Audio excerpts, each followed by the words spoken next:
Oh well.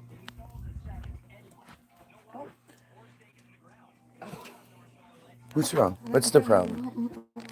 Okay. Either way, you're gonna have to do it anyway. So that's. You rolled that one. Huh? You rolled that one. Just got smashed. I don't think it did. No, you did. Oh yeah, because I didn't pinch that.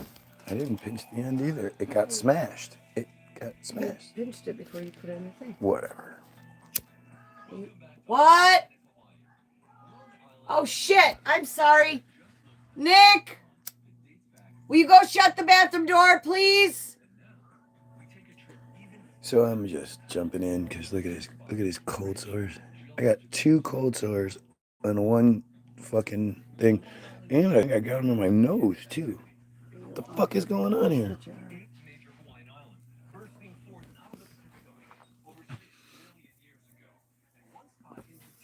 But I'm just going for consistency here because I feel like shit. So I'm not doing a whole feed today.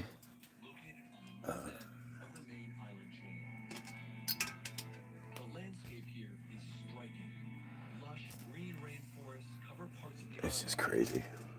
I hate myself for not living there. I hate myself for making it there and then leaving because it was a little too hard and I got a little frustrated instead of sticking it out and figuring things out. Like I would have had to do anywhere else. At the same time, you knew nobody. I didn't know anybody in California. No, it's not. You're either the servant or the fucking rich tourist. Yeah, well, that's how it is everywhere else. There's no difference between that life and this life, other than maybe it's a little more comfortable, cost wise. Support system. Again, I just don't see that. But You would have gone down a very bad. Jesus Christ, you won't let anybody talk. You do this to me. You do this to David. Stop. Let me finish what I'm saying. Stop trying to say the thing that I'm saying before I say it. It's crazy. But it at the very least, being poor in Hawaii, you can do stuff. This isn't happening. There's not fucking 6-8 months of shit you don't want to be outside in.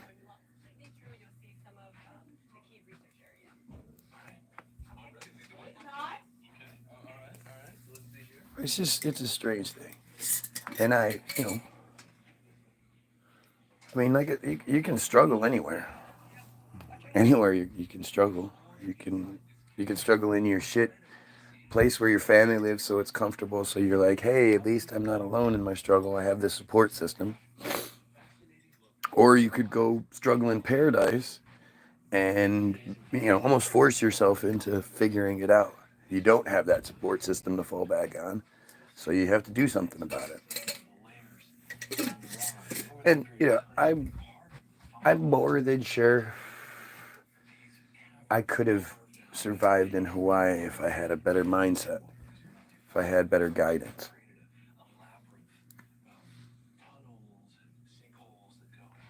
If I would have just been smart enough to go get a valet job, I'd have been good. And I just didn't know better back then. What kind of life do you think you could have afforded in Hawaii with a valet job? Really great one. You make a lot of money as a valet. And it could have led into something else, who knows? But at the very least, again, I don't see the benefit of failing, coming back home, failing more. It would be one thing if you could say, like, yeah, it didn't work out, but look what you did here. I don't have that. Yes, I have a family, but anybody can have a family. You just gotta fuck to have a family. That's not an accomplishment. That's just the thing we do. But just to be able to go for a walk and just go to that. I'm gonna go spend the day here. And then tomorrow, I'll go spend the day here. Or here. Or any of this. Like, are you fucking kidding me? Not to mention, there are multiple islands that you can go between. And I was just, like I said, I was just foolish. I was foolish and cowardly. Paradise is miserable when you don't have the means to enjoy it. It's not. See, that's the thing that you just don't understand. Sit there and watch all the rich people do all the cool shit. That's what you do anywhere. What's the difference? I know that when we were dirt poor and we had barely enough money to do anything, and we got ourselves a little like $11 bottle of Black Label, and just sat there and got drunk on the beach. That was probably one of the best sitting around getting drunks I've ever done. Just sitting there watching the rich tourists and all that stuff. I mean, it's no different than my life now. Like, I'm still going to sit here and have to watch everybody do cool shit that I can't do.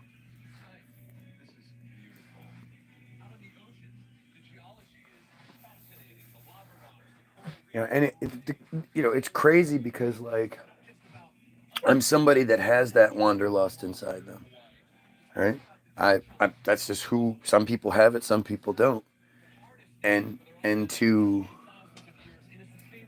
like just to then associate to connect myself to somebody that doesn't have it is strange. Look at that. Look at that. It's I can't explain it to her. I can understand where her perspective is. She wants, safety and comfort and whatever illusions that this narrative provides us.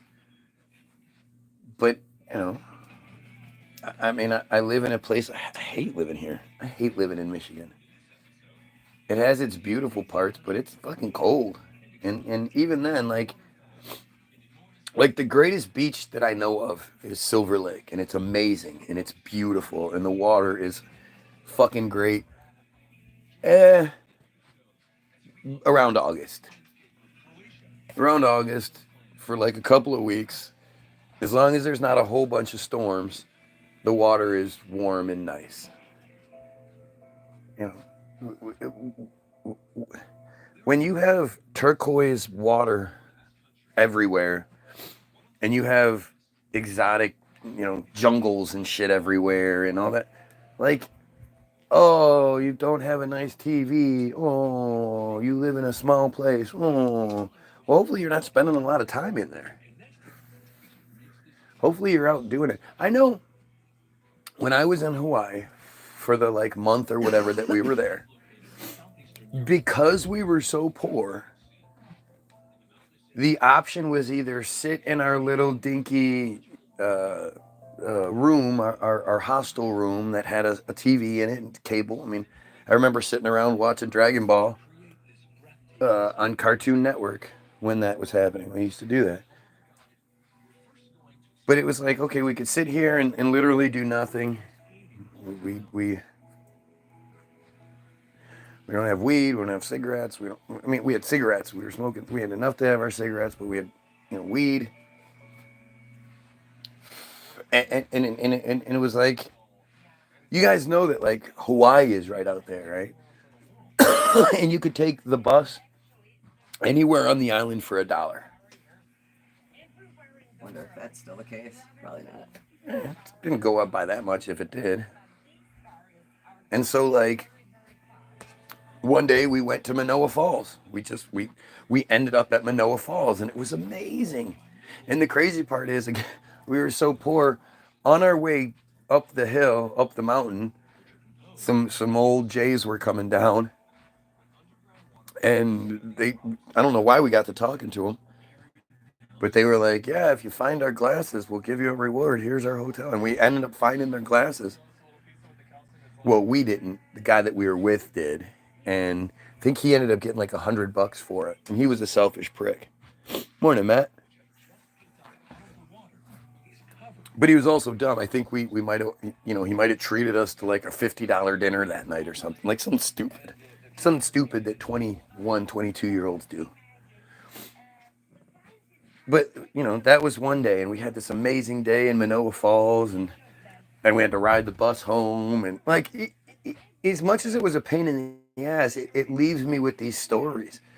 You know, we were on the bus, we get off, we're at the terminal, we're sitting there waiting for another ride, when this old man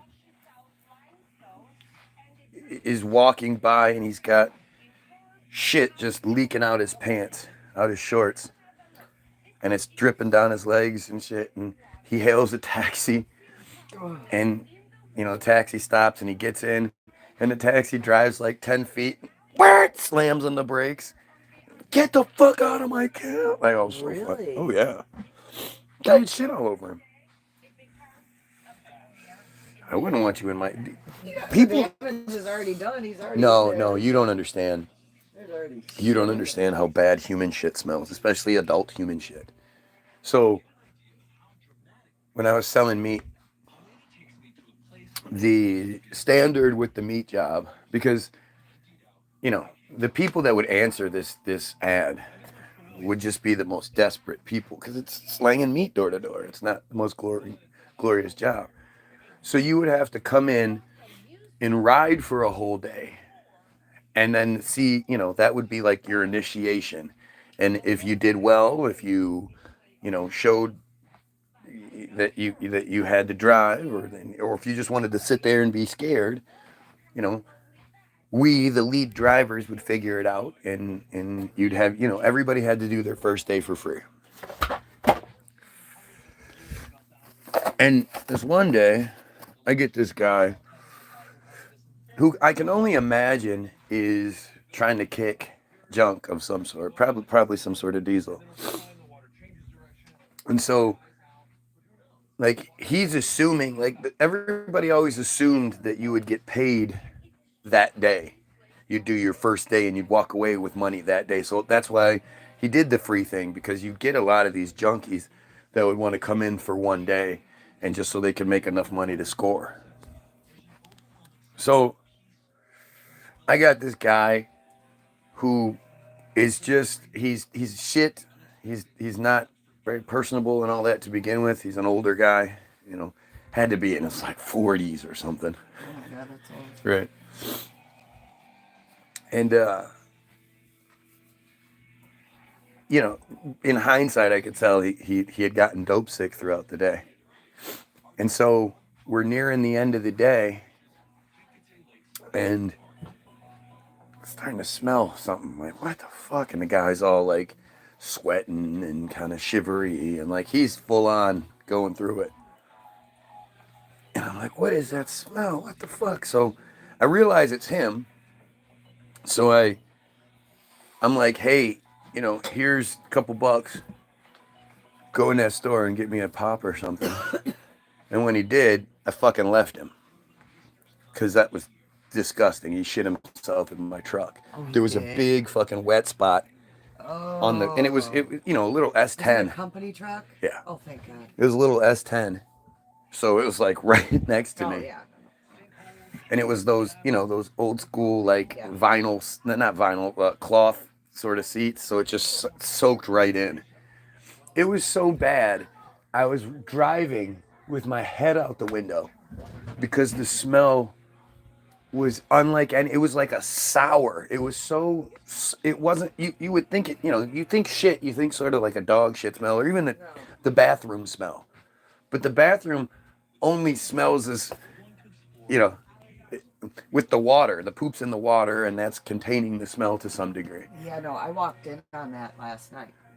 In the hotel bathrooms, in the big ass bath, I smelled that smell. It was sour. It was. I walked out and I found another bathroom. That's how bad it was. And it had like 8 stalls. It was a big bathroom. I know that must have been what it was. It's sour as fuck. It's so some sort gross. of withdrawal poop she was having. So I had never smelled that. What's the problem now? Nick's going on the phone. I'm not. Yes, he is. I can see it right now. Gianna, tell Gianna Okay, wait. not to have her phone. The cops do, so don't. So first of all, G doesn't. I don't know. I'm sorry. You can do yours Can I please later. finish what I was doing? What are you doing, Nick? Collecting the reward that you couldn't wait for. Nick, I'm sorry, Dad. So shut it off and the wait. reason I collected my rewards is because I'm. No! God dang it. What, Nick? They have a really cool skin with it. You're gonna take the phone up there? Yeah. Oh, dang it. Yeah. Wait, no, it's about to die. It's gonna die. Okay. Anybody like my long undies? Yes, I do. Dad, look. I see. No! They have a really cool skin. What? They have really cool ass skin. Gotta make rules. Gotta stop them from, it might seem arbitrary and whatever, but in this society, we have to do what we can to stop our kids from being on the screens all fucking day. Because that's all they want to do. That's all they would do. And you can't blame them. That's what we would have done. If we had it, we would have done it. But it definitely, they lose social skills along the way. So, you limit it and give them that more of a healthy balance, then they can communicate in public without being socially awkward weirdos. And they can play video games. I think a lot of that is just you. I don't think like a super sociable person who is, I do think it will be affected, but I think you're either going to be sociable or not. But it definitely contributes. It contributes. You're not disagreeing. Oh, man. Oh, so I did want to talk about one thing, though.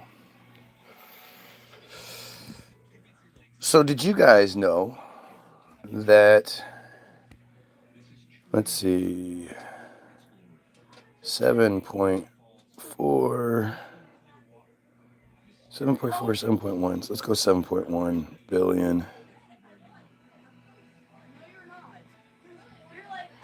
Can you guys stop it? What's the problem now? Nothing, Dad. He keeps on calling me a pussy and calling me stupid because I hear that. So I'm what's... not making a bet with him. Okay, so Nick, do you need to go chill out? How about this? He loses games. How about you not worry about it? That means I can't play I can't play a game with you, Nate. Still, you're gonna be a jerk in it. Can you guys stop? Do you hear me talking, or it doesn't matter what I'm saying? So you guys are just gonna keep arguing and fighting. Doesn't matter what I'm saying. Okay, well, he's gonna get in trouble for it. He's the one that wants something, so I guess he doesn't actually want it. Yes, I do. You must not if you're doing what it takes to get in trouble, right? No, Dad. Oh, I hate this. He's finally starting to like separate. It sucks. It really does suck. Okay. I don't know what just happened there. Let's try this again. 7.1 billion. What the fuck? 7.1 billion. Israel. So, wow,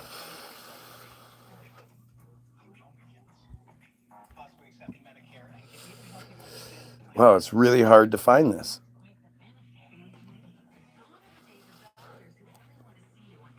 So, look at this. I put 7.1 billion in Israel.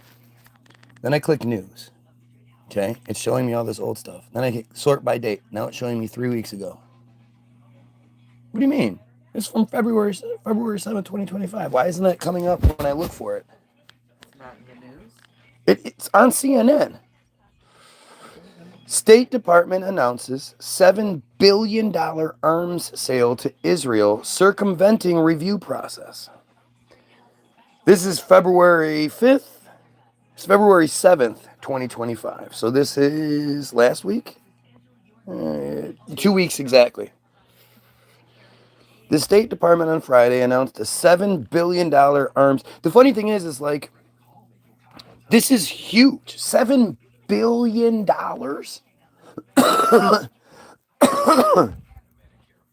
$7 billion sale. And this isn't national, like, hey, look, I didn't hear about this.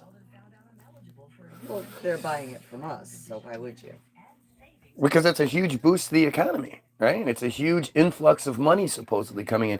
Although, they're literally just giving us the money back. Right, that's all it is. It's crazy how I've seen 2 UAPs in the last week. UAPs. Is that one of those army helicopters?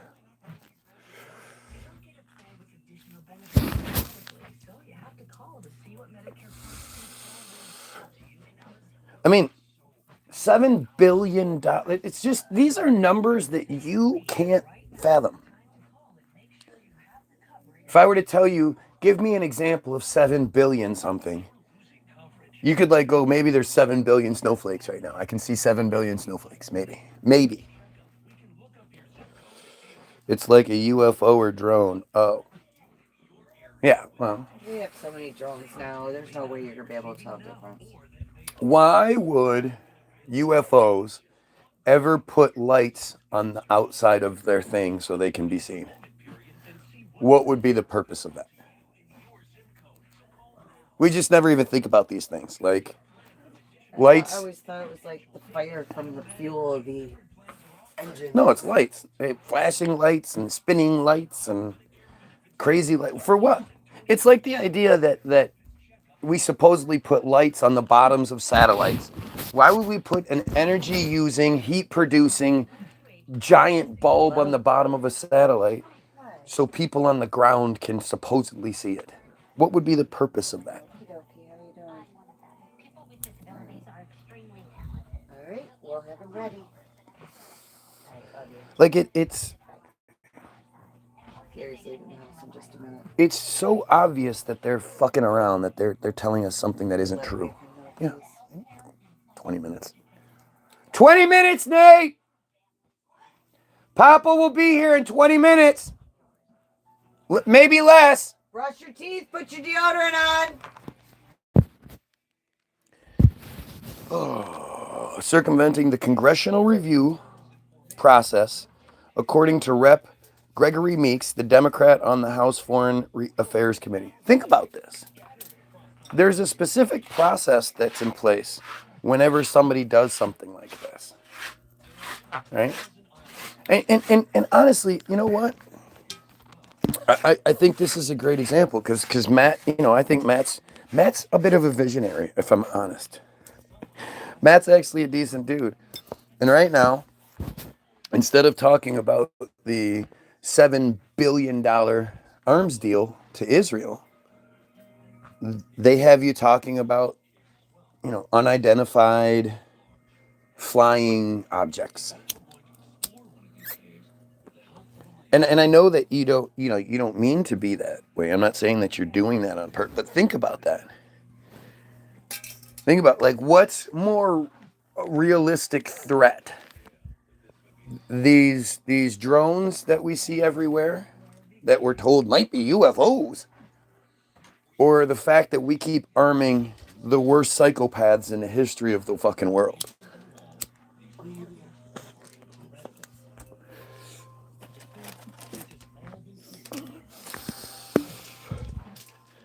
And show us holographic God via Project Bluebeam. Maybe. I mean, maybe, yes, probably. That's what chemtrails probably are, turning the sky into a TV screen. Between chemtrails, HARP, all that stuff. And then at the same time, why do you and I know about Project Bluebeam? I mean, there are all sorts of things that when I'm going through the motions, I stumble across, and I'm like, holy shit, did you know about this? Did you know about that? Wife's like, no, and I'm, no. But Project Bluebeam is something I've known about forever. I've seen them, and I'm aware of what you said. I keep up to date with many things. I can tell you, I've seen something that, so it was 2003-ish, 2002, 2003. I'm up in Northern California, way up in Willits, and these are the mountains up in Willits. This is way out in the boonies. And my friend had been having a family reunion, and I was just there. This is on the Weed Mountain. And so his mother, his wife, and their 7 kids, they had 7 kids, his brother, his wife, and a couple of, there was a whole group of them were all there. And this is back when I used to take a lot of pills and drink a lot, and, did everything I could. So it was like 3 a.m, and I had, come awake from a passed out stupor, and I had to pee, and I just went out, and I was standing out. I mean, we're on this fucking mountain. Like, it's hard to like describe. It looks like Little House on the Prairie, but it's a much bigger mountain out in the middle of nowhere. And I'm standing there peeing, and I look up, and I see what looks like a star, and it's just going like this. It's just moving all over the place, but it's staying within a certain area. Basically, like if this was a square, it was staying within that area, and it was going like this. And I'm like, what the fuck? That looks like a broken star. I never thought it was a UFO because I just think he's in that. Their brains are getting scrambled. Like, it looked like if you take your hand on your mouse and you just go like this and the cursor on the screen, that's what it looked like. So I thinking like, I must be fucked up. Let me see if everybody else can see this. So I go and I wake everybody. Hey, you guys got to see this. This is crazy. Like, there's something in the sky. You guys got to see it. Everybody crawls out of their beds, and they all come out, and everybody sees it. What the fuck? That is weird. Oh well, I'm going back to bed. Most of them went back to bed. A couple sat up for a little while and watched, and then went back to bed. But me, I'm like, fucking A. I grab my weed, I grab my pipe, grab a chair. I sit out there and I watch. And I watch as the rest of the stars go through their progression. But this one stays in the same spot, and it's moving like crazy. And eventually, there's that time just before dawn. The sun isn't up, but for some reason it's like a weird blue color. You can see it's not dark yet, or it's not still dark. It's just a weird color. It happens more in the summertime too, but it's only like a 15-minute window, if that. I noticed that I could actually see the outline of the square that the star was in, because it was that square, that panel was like a shade darker than the rest of the sky around it, and I could perfectly see the square. And at that time, I didn't know, I obviously I've heard flat Earth before, but it wasn't nearly as big a topic as it is now. And it was only associated with Christians. So I was just like, no. I didn't know what to do with it, so I just put it away. It wasn't like I could talk about that. Hey, I saw a UFO once, because I knew it wasn't a UFO. It felt like a broken star. And as morning came and it got light, all the stars faded out. This one faded out as well. The little square that it was in, I mean, it was only like a shade darker. So as it got lighter, that shade. And eventually it was all just, you couldn't see any of it anymore. And I just, I didn't know what to think about it.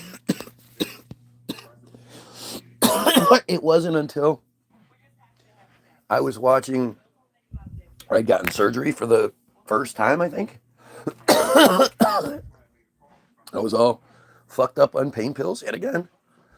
And I couldn't sleep because the pain pills gave me energy.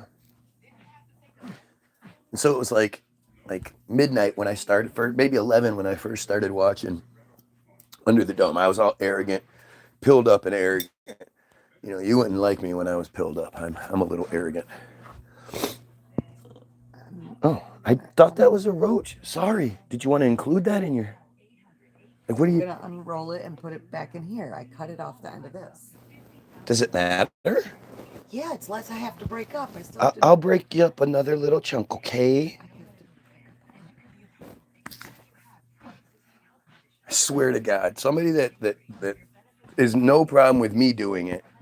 You're just like, oh my God. Ever, and I'm in a hurry. I have to break up a whole other bud now.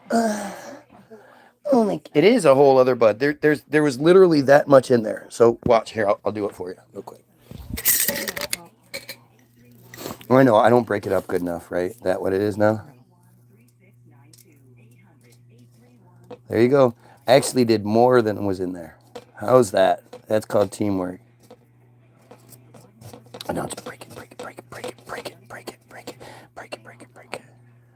I'll get all the stems out. No, I won't do that. I got to show that I'll do that too. All the stems out. Break it down as fine as I can. That seems about right. Don't you think? That's about right. It's probably more. But I'm watching the thing and you know, I went into it thinking, what? I need that jar, please. What? John texted me. After I'm done with the police, do you want to come over? It's gonna be like. We already talked to her parents. Like this is the part that's kind of irritating. No, that's what I told you. I know, but that's what I'm saying. Like this is that sneaky stuff. Just say, I think my mom already talked. We already talked about this. So it's no. Not right now. No, maybe later is what we said. So I don't. The fact that she does this every time is what's going to get you guys in trouble one day. This is what got Nate in trouble that day. Okay. I'll tell her not right now. Yeah. Tell her not right now, and tell her my parents already talked to your parents. Why are you? Okay. Like, ask her about this. Say, let her know that doing this kind of stuff is what's going to get you in trouble. That shit is weird. Well, nothing. If it was a boy, you wouldn't accept it. Ask her why she did that. What? I didn't say ask her why she You did said it. ask her why she did that. No, I didn't. I said tell her not to do that. Don't care why she did it. I know why she did it. I'm saying maybe he should want to know, and I told him. I didn't say. Oh, that's fun. That's fun. It's a girl, so girls get special treatment. No, not at all. They absolutely do. If it was a boy, you would be like, oh, fuck that. I can't believe. Call him out and ask him why he did it. I didn't say ask him why he did it. I said You did say that. You said ask her why she did that. No. Let her know that that's the kind of stuff that's getting you in trouble or will get you in trouble. But why wouldn't you? Again, the last thing I want to do is teach my kids to be like that. Is to teach them to, I don't want to ask. Call everybody I don't out want on to all their ask. shit all the time. That's not. Call everybody out on all their shit all the time. That's what I say. I love, see, she does the same thing you guys do, right? Where it's exaggerate and make an argument that I'm not making to make your argument. Because if you really did spend all your time calling everybody out on everything all the time, you'd be pretty busy and it'd be a lot. But that's, if I say, hey, do you know that you did this and this was kind of weird? If I do that any point, I could not say anything for 2 weeks. But if I say that, then I'm calling out everything all the time, and it's the same. Again, it's like I took a little piece of the bud. Oh my God! I gotta blah, blah, blah, blah. Like it's always. Again, I just sat there and broke up your piece. But yep, you're right. Yep, me taking that little bit is me in the wrong. You're gonna be gone all day doing what you want to do, having fun. I gotta, but I'm being selfish by taking. I won't have this with me. I gave you the piece that I. This is insane. I literally got it out and broke up more than I used. You're not gonna use that little bit. Why would that be an issue? It's not, sweetheart. No, clearly it is. It's the point. What is the point? That I would take a little piece and then be like, hey, I got this. I'll give it. How are you negatively affected by me taking that? I'm not. You're not. But you're being a jerk and you're going to be a jerk. And even when you acknowledge, I'm not, you're still being a jerk. You still feel like you're in the right here. Because I took this is just, it's just weird. It's a weird existence to be in. I absolutely think if somebody is doing things that are sneaky, that are behind people's backs or, going to get you in trouble, especially you should absolutely, hey, why are you doing this? Why are you, our parents already did this. Why are you trying to,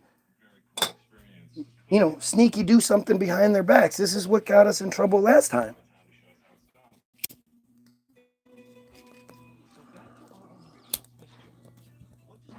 But this is how it is in a lot of stuff. We had Daisy over here the other day, and we were talking about how, like, I used to have this argument with my wife all the time. Like, you need to call people, and sometimes you have to be a bitch. I'm not going to be a bitch all the time. I'm not saying be a bitch all the time. I'm saying you have to be somebody that people know will be a bitch if they don't do what they're supposed to do in the scenario, especially when it's strangers, when it's people you barely know. Like, it's okay for you to be like, hey, you said that you were going to do this by this day. It's been 3 weeks and you haven't done it yet. It's okay to call it out. You don't have to, I don't want to upset somebody. I don't want to upset somebody.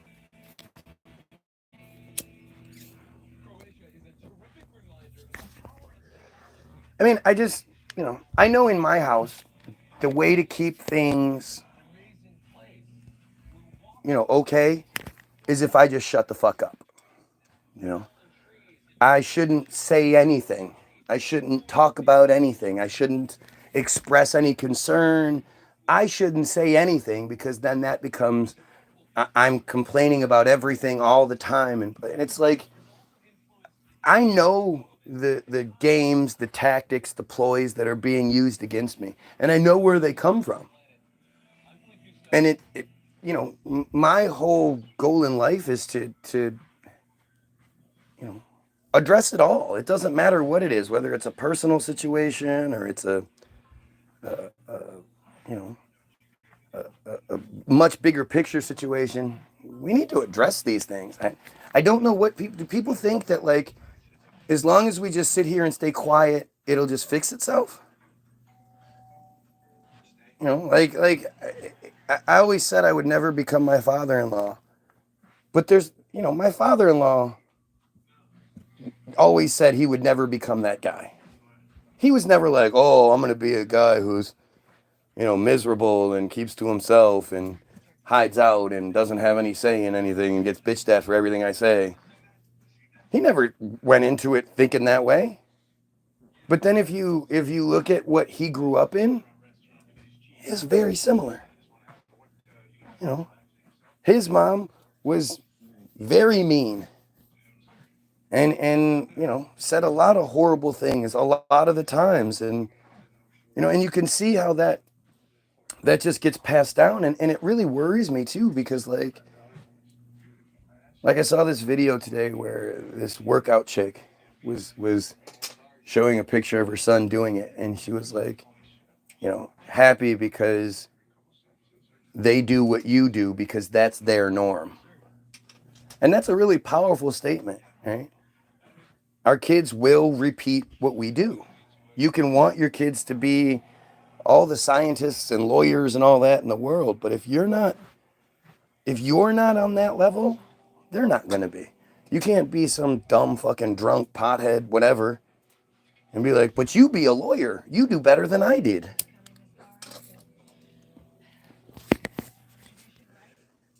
And I see so many things where I feel literally same crap here. Yeah, well, I think there's something different. There are some of us that are different than others. And there are some of us that are willing to say, hey, you know what? You're right. I was wrong on that one. But so much of it has to do with what you want.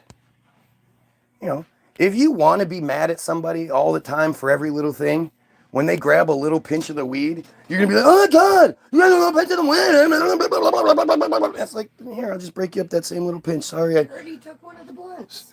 But, there's stuff... One of the blunts that I rolled, it's okay, though. If I roll you 11-5 blunts... So I smoked it yesterday... If I roll you 11-5 blunts, that's okay. But if I were to take one of those and say, hey, I'm going to smoke this, that's a problem. Like, it's the same thing as what it is. And again, instead of it, I took a little tiny piece of a cut off blunt that had the tobacco wrapped around it so I could throw it in my bowl. And then I broke up the same, if not a little bit more weed than was in that little tiny piece. why you would make an argument out of that or make a deal out of that is only because you want to. It's not a big deal. It's nothing at all. You know, I would be rolling them anyway, but I have cold. I'm actually doing you the favor by being like, hey, you know what? I'd roll those for you, but I have cold sore. I don't want anything just in case. But I'm being considerate. But you should get mad at me because I took a little piece. Like, do you understand? Generational curses are made to be broken. It's true. It's the heirlooms. We have our song, Heirlooms. Heirlooms passed down through generations. You know, and that's what it is. We see this time and time. I'm already seeing it with my oldest son. I'm already seeing things that I was really worried about. You know, like, you know, again, it's hard to be honest here without hurting feelings.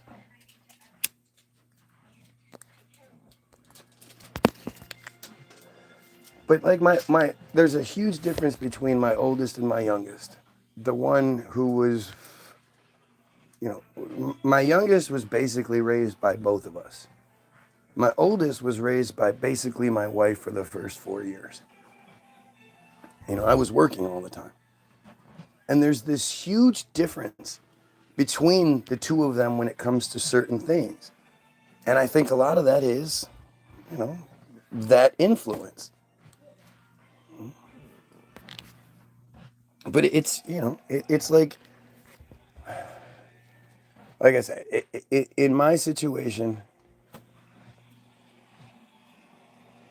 it's just difficult, man. It is when you know, like I live in a world where I'm like, hey, we should do something about this. We should fix this, not just the big picture, but personal shit. We should fix our narrative. And instead of us fixing our narrative, you know, there's always excuses why. But then when stuff that, you know, people want to do happens, they have all the energy, they have all the ability. It's, oh, yeah, I can do that. I can go spend a whole weekend doing stuff. Yeah, that's no problem. But you want me to help you do something at home? Oh no, I can't. I'm too tired. Too tired. Like it's an interesting way it works. You know, and it's like, again, I want to fix the at home stuff and then we can work our way out. And it you know, it would be one thing if my wife wasn't like who she is specifically and believes the way that she believes. Because, you know, your home, your base is the representation of you. And if your home is chaotic, then that probably represents the chaos that you're experiencing. And that would be something that she would say to anybody else. And, you know, would suggest they do the same things I'm suggesting. But then when it comes to us, no. And you know, it makes it difficult.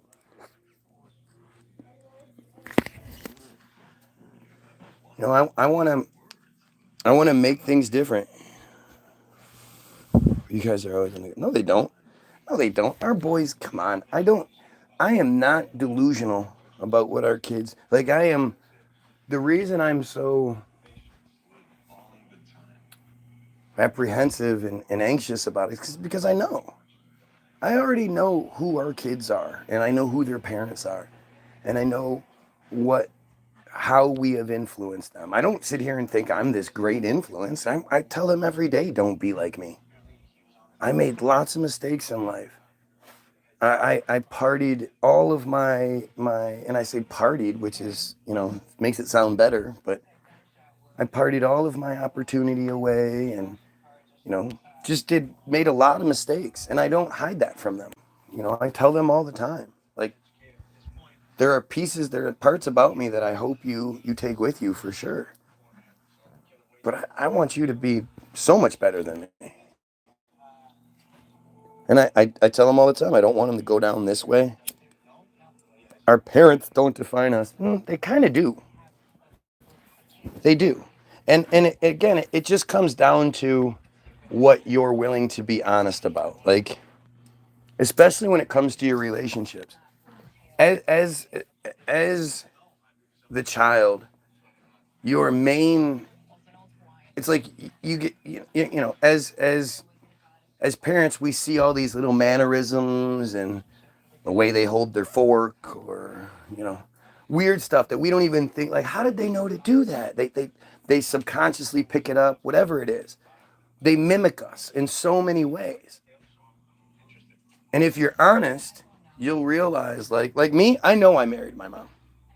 I know I did. I know my wife married both versions of her dad, a combination of both versions of the dad that she grew up with. I know that. I don't question it at all. And I'm trying to figure out how to prevent that from happening for our kids. But is it even possible? Unless I'm literally showing them a better example, how can I teach them to be better? If you're not out and about, you're married. No, I'm not. You earned hard until you couldn't. You can.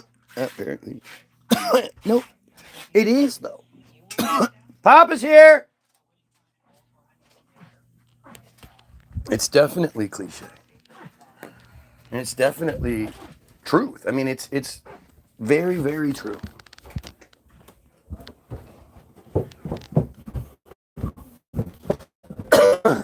Papa's here. Get your shit on. Why aren't you ready to go? We told you this, dude.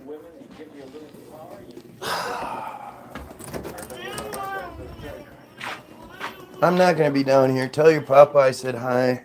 I don't want him in my vicinity because you know how they get. The dogs to push it open. Roll me back up. He's not going to push it open and run outside. He doesn't do that. I don't know. It's frustrating. It's frustrating because I feel like I feel like I should be better. We should be better. And we're not like making that happen. And then our kids are seeing, my kids see a lot of really dysfunctional shit.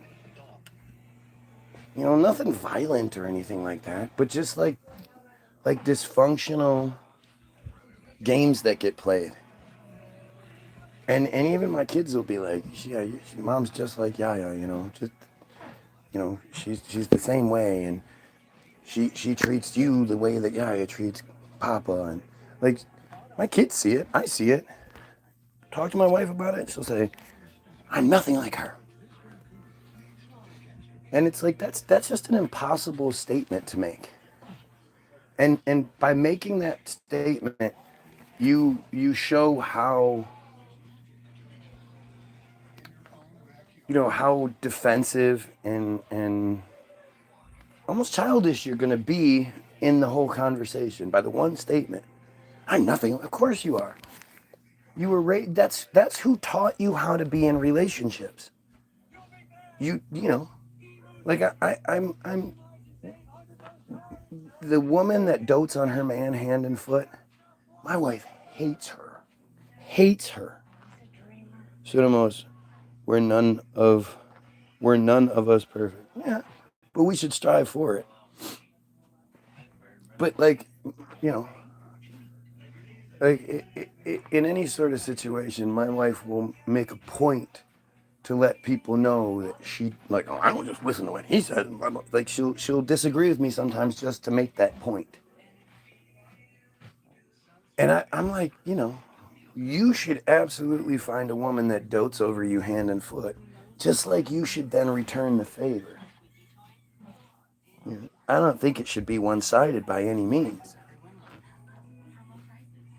But like,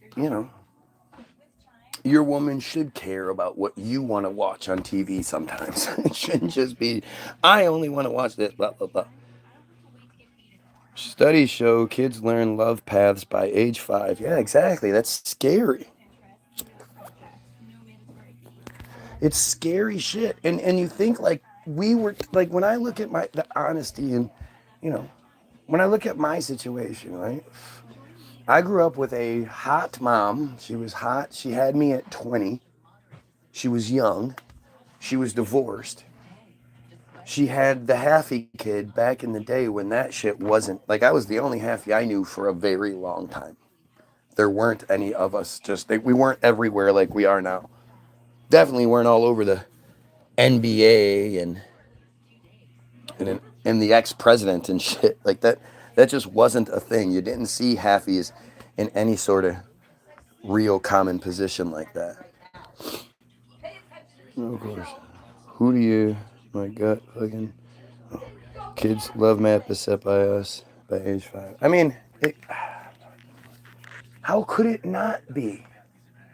This is the part of the thing where, like, I take very seriously, you know, and not because science says so, because it makes sense to me. And having seen that for what it is, I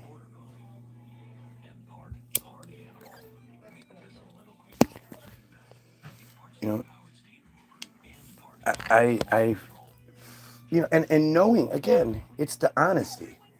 It's the honesty in looking at who I've become, who you know, who my mom and dad both were, how they affected me, and do I mimic anything from them?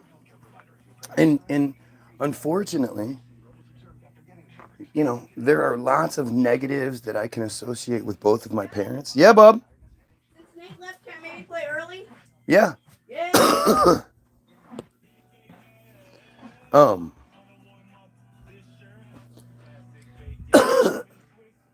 But I understand. Like, I see how, again, having a mom who had a lot of fucking issues, and like my mom was the quintessential so much potential wasted person, and so much of it was like self-deprecation, self-doubt, you know, just kind of quitting. You know, bad things happen, so I'm gonna kind of quit. Even though, like, when I look, my mom took care of things really well. Like, I was, and of course she had help along the way, but and that dysfunctional help is what, you know, contributed to her dysfunction, and her childhood was pretty fucked up. And but I see how how you know, being around the drunk, I would never allow myself to be an alcoholic, right? But because that's what I knew, I became a pillhead instead, and struggled with that forever. You know, similar stuff. And then, like, with my dad, you know, he was a dream chaser, and he was always like right there, and then something would happen. My dad has a letter from the Hearst. What? Not asking me. Nate got rid of one of my games off the Switch that I had a little bit of progress on, so he could put on one of his games. Okay, maybe it was an accident. You don't really know, do you? No, because it was Mortal Kombat 1, and that's not. But an you don't really know what happened unless you know what happened. Don't make the assumptions. Yeah, but he made the choice to pick that game of anything. So Maybe something happened. You don't know. Don't just assume it's the worst. But like my dad has a letter from the Hearst Corporation, multiple letters, but one particularly, where he had been flown out by the Hearst people, you know, wined and dined. They were all set to bring him on and run with it. And my life would have been way different. And then Bill Clinton got elected, and the letter says, you know, something along the lines of, Mr. Williams, we're gonna, because of the presidential election and the switching over to a Democrat, we're gonna have to hold off and just see how this all works. But we're still interested, but just hold back for, like, he was right there. That was my dad. And my dad didn't work, and he didn't send child support, and he didn't do all that stuff. And I swore I would never fucking be that guy. Never, never. And instead, what ends up happening is I get hurt. You know, I actually did what I was supposed to do. I said, you know what, screw my dreams. I'm going to get a good job and I'm going to take care of my family. And then I got hurt. And it was like, what the fuck? Like, I ended up being that guy even though I didn't want to be.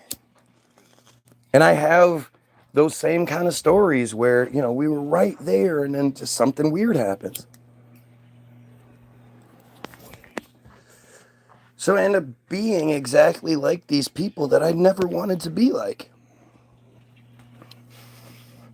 Everything is addictive. If you eat strawberries every day, every morning you eat strawberries for breakfast. You have 5 strawberries for breakfast every morning for a year. That first day you don't have strawberries, you're going to feel weird. Your body's going to crave whatever it was in those. Like, you're going to crave the strawberries. You're going to withdraw from your strawberries. It's just we're addictive like that. But that, what's crazy is how addicted to pain we are. How addicted to sorrow and dysfunction. I mean, the thing is, when you grow up in a dysfunctional narrative, as fucked up as it is, that's what you became comfortable living in. That's why when you go to a place where everybody's real nice and happy, like you go visit a family where the mom and dad dig each other and it's respectful and they're successful and or the mom and dad are like those couples that you're like, are you guys like newlywed? No, we just been this way for 20 years. And your immediate inclination is to be like, I hate you, fuck you guys. Right? That's why it feels weird. You know, I know when I was at my worst in San Diego, there was only one girl, only one. I met this one girl at a bar. She didn't go to the bar very often. She just happened to be there because of some work bullshit or some bullshit, some friend, I don't know. But her and I had an instant connection. She it was karaoke night and I dared her to get up on the stage and sing Backdoor Man, which isn't about butts, just so you know. And she did it, and we just had this great night. We had great sex, and we had this great chemistry, and she was the first girl I ever had that you know that showed up to my house unexpected one day in a sexy outfit and, you know, underneath some clothes. Like this, she was a nurse, or she was studying to be a nurse. She was hot. She was smart. She lived with her elderly grandmother who was, you know, she was taking care of, who was going to die. She was going to inherit the house. Like, it was just win, win, win, win, win. And she knew it. She knew that she was a good, like a good package. And out of all the other girls that I'd ever been with, she was like, you know what? I really like you, but I need you to stop doing the drugs because I just can't have that in my life. And me, being the dumbass that I was like, well, you can't tell me what to do. I'm going to do it if I want to. And she was like, all right, that's too bad. We could have had fun. And left. And I was, you know, arrogant me. I was like, oh, she'll be back. They always come back. You know, the ones that didn't care if I did drugs always came back. The dysfunctional, fucked up ones always come back. The one that didn't have all that shit wrong to begin with, she didn't come back. You know, the one that actually showed that she cared and was like, no, you have to do this. I want us to work, but you have to stop this. That was too positive. That was too, like, that could actually work out. That could be happy. She'd probably like me and respect me. We'd have a great relationship. You know, we could do all kinds of great things together. And because that's not what I knew, that wasn't the crazy dysfunction that I grew up in, I was like, no, I can't. You know, I shut it away. When I met my wife, and my wife is still living with her ex, and it's a messy situation, and, you know, all these issues and just all this shit that anybody in their right mind would go, you know what, you're awesome and all, but you gotta you gotta figure out your shit first.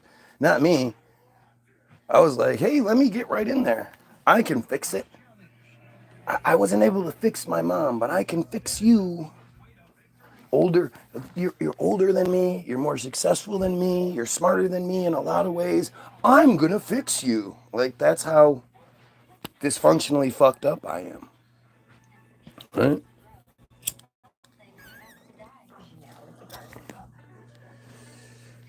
And it's these kind of things that, like, if we don't address this kind of shit, it doesn't matter how much black rock we look into, right? If I it's just like that the girl, right? If I give you all of the truth and the answer, the good stuff, if you're not willing to,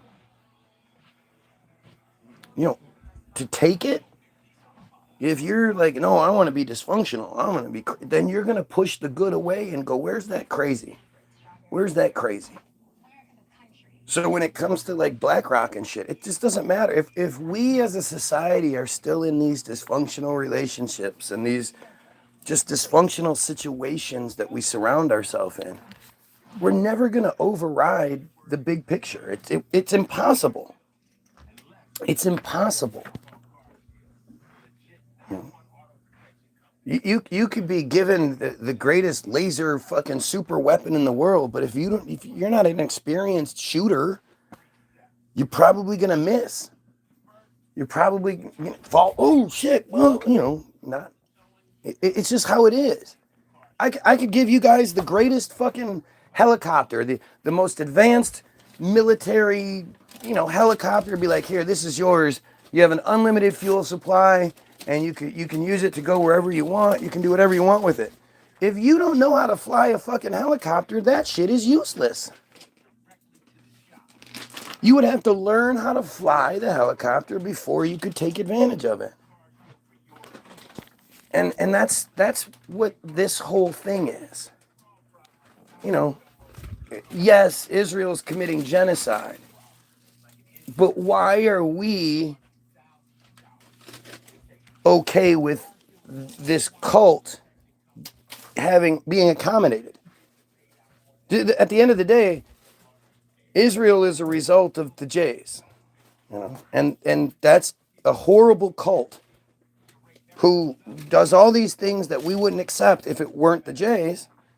But because it's the Jays, we're like, well, you know, why are we like that? We could talk about all the horror. Like I've been literally making videos telling people day after day, like, these guys cut and suck baby penises.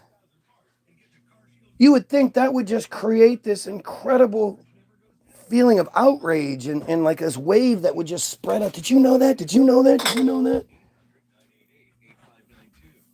But instead, you know, your haircut isn't right. Like it's all the same things. I just show that consistency is the best thing for kids, even if it's a mean environment, much better than unstable ground.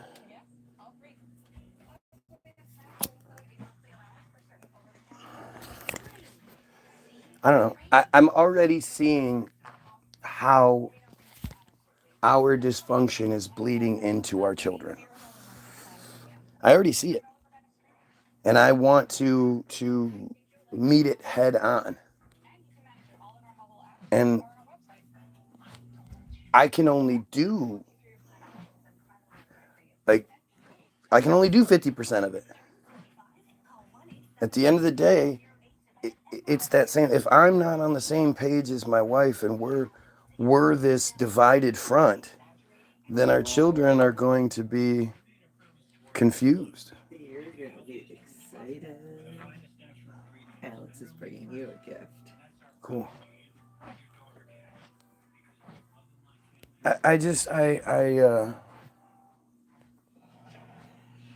think there's so much more. I think that life, like, we have one shot. I don't believe that my soul goes. It might. I don't know. I don't care. It's what's gonna happen when I'm dead.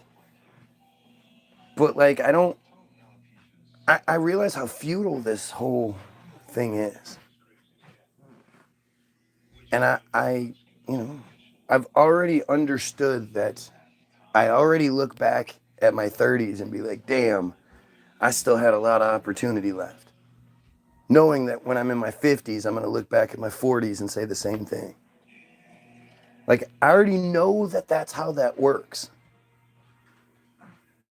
So I don't want to like, okay, well, I'll just wait till tomorrow. I'm just going to wait till tomorrow. I'm just going to wait till tomorrow. You know, it's a strange thing. You think I don't talk about this stuff all the time?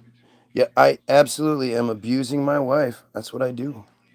I am the most abusive, child beating, woman beating, cat, dog beating person you'll ever meet, obviously. You know? But see anybody that would say something about that, like that just shows you how fucking crazy, like what I'm saying is bothering them because they're guilty of these same things. You know? It's guilt. It's foolish guilt. You know, we've been taught by dysfunctional people who were taught by dysfunctional people who were taught by dysfunctional people to follow a dysfunctional system carefully created to keep us dysfunctional and unable to see the real big picture around us. You know, it's so simple. It really is a lot more simple than we make it out to be. We want to believe, like people want to believe the problems in their lives are like the devil. Oh, it's the devil or some other bullshit, you know? And these are all manufactured excuses. People talk about the devil to excuse bad behavior or behavior that society may deem as bad. So then they you know, oh yeah, well, you know, I did this or I did that, the devil, blah blah blah. And that's even an acceptable, you know, an acceptable excuse in some circles. But it shows you like I think we're more capable than we think we are. And again, the problem is if you're not willing to look at why you are the way that you are, and that it's possible that you learned a lot of really bad behaviors from your parents, and that you're, you know, more than likely just like your parents. You know, unless you're willing to, you know, the line in Heirlooms is, I blame you, but I don't hold you responsible. And that, it couldn't be more true than that, right? I blame you. You're the one that gave me these programs.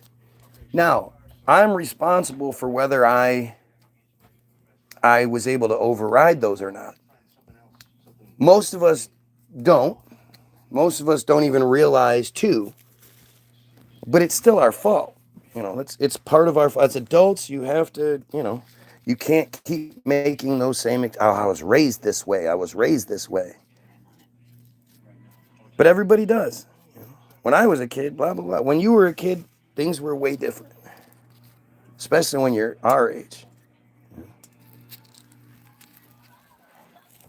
To think like what we did 30, 40 years ago is what should apply today. It's just foolish. But like I said, you know, if we're not willing to address our own dysfunctions and where they come from and all, how are we going to make the bigger picture better? You know, it's all about changing how you think, right? Because what you think is secondary. And if you think it's you know, if you think you should be the only one that controls what's on the TV, you're going to do that. You don't, you know, you'll change the channel. You won't give a shit about what the other person wants because you want that. And that's, you know, that's the part that needs to be addressed. Why wouldn't you be like, oh yeah, hey, let's watch what you want to watch today?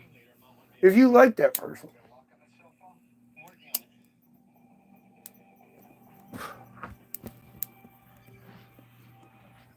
There's definitely evil forces, but people don't want to believe people. There's no such thing as evil. Why would you believe that? What gives you that? What gives you that? There are evil forces. The whole idea of Jesus, like the fact that people are stupid enough to think I'm wearing this shirt because I believe that way. Like to me, it's When that guy came up to you, right. he was so uncomfortable. That's why I wear it, because I want you to be stupid enough to say something to me, and then I can be like, oh, it's just a joke. I don't believe in that nonsense. And you go, oh, like, yeah, I'm a dick like that sometimes. It's okay.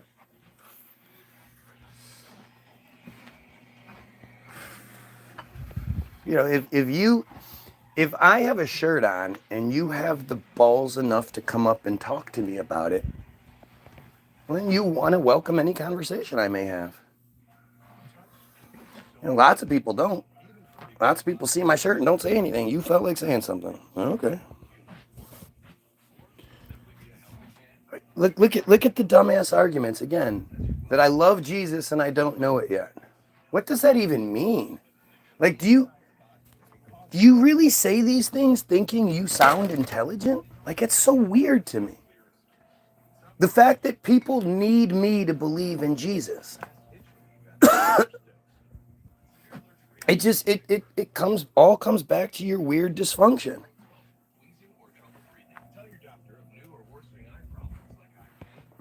You know, it's all dysfunction. You know that what you believe in is bullshit. That's why you need me to believe it too. Because if I don't believe it, then it shows you like, well, not everybody believes it, and those things that that you understand, like it's harder to ignore them when somebody else is saying, yeah, those are the things too. Right? Like it's the strangest shit. It's such again, it's weird. It's like that follower mentality that's weird. But it's this ultimate crutch. You know, it's this ultimate excuse. And it exists in everything. It doesn't matter which, like it's funny, like whether you believe in God or Jesus, Allah, even the spiritual stuff. My wife believes in a lot of the spiritual stuff. These are all just, to me, these are all just like the same. It's the same narrative, just told a little differently, right? Like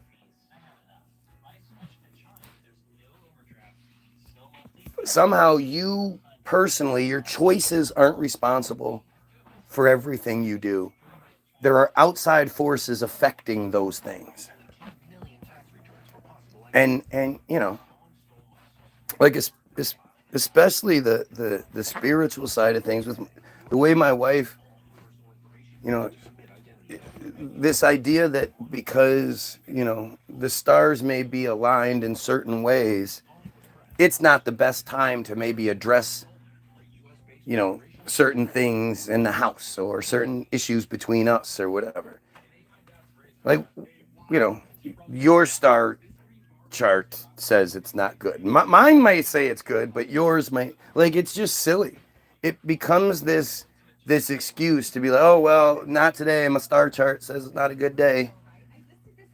It instead of us just being like, you know what, hey, is there something that's going on in our situation that's wrong? Do you see something wrong? Okay, you lay your cards out on the table. Now, when I hear your argument, I then have a choice to make. You say, hey, you do this, or you did that, or whatever, and I go, oh, well, did I know I did it? Okay, whether or not I know I did it or not, there's one part. But then there's that second part where it's like, I get to go, okay, is that something about me that I think is a keeper and that I'm not willing to change about myself? Or is that something that I go, oh, you know what, that's not important to me. Yeah, if you want that changed, I can change that. Like that's, to me, that seems like the best way to do a relationship. I don't really know how else. Like, I don't know another. The idea that the wife keeps quiet and all that doesn't sound good. Yeah, I don't know any. I don't. To me, that seems like the only way to do sort of any relationship. And that's, when you get call people out on everything all the time. Well, I mean, you either, like, it's funny to think about that, right? So instead of calling somebody out on the thing that they did, you think it's better that you, in your head, think this happened or feel this way or whatever. And more than likely, it's not like it's something that just goes away. More than likely, it's not like it's something that you're not thinking about. But instead, like you think it's better that you have this off little piece in your relationship that's maybe bothering you, and especially if the person may continue to do it without realizing they do it, whatever it may be. Or they just keep, like in the situation from this morning, like, this is the second time this girl has done something like this with our kids, where there's been one answer given, and because of the situation she lives in, where she has very little parental controls, she's able to manipulate and get away with a lot more than our kids are. So it's second nature to her. She's a manipulator. And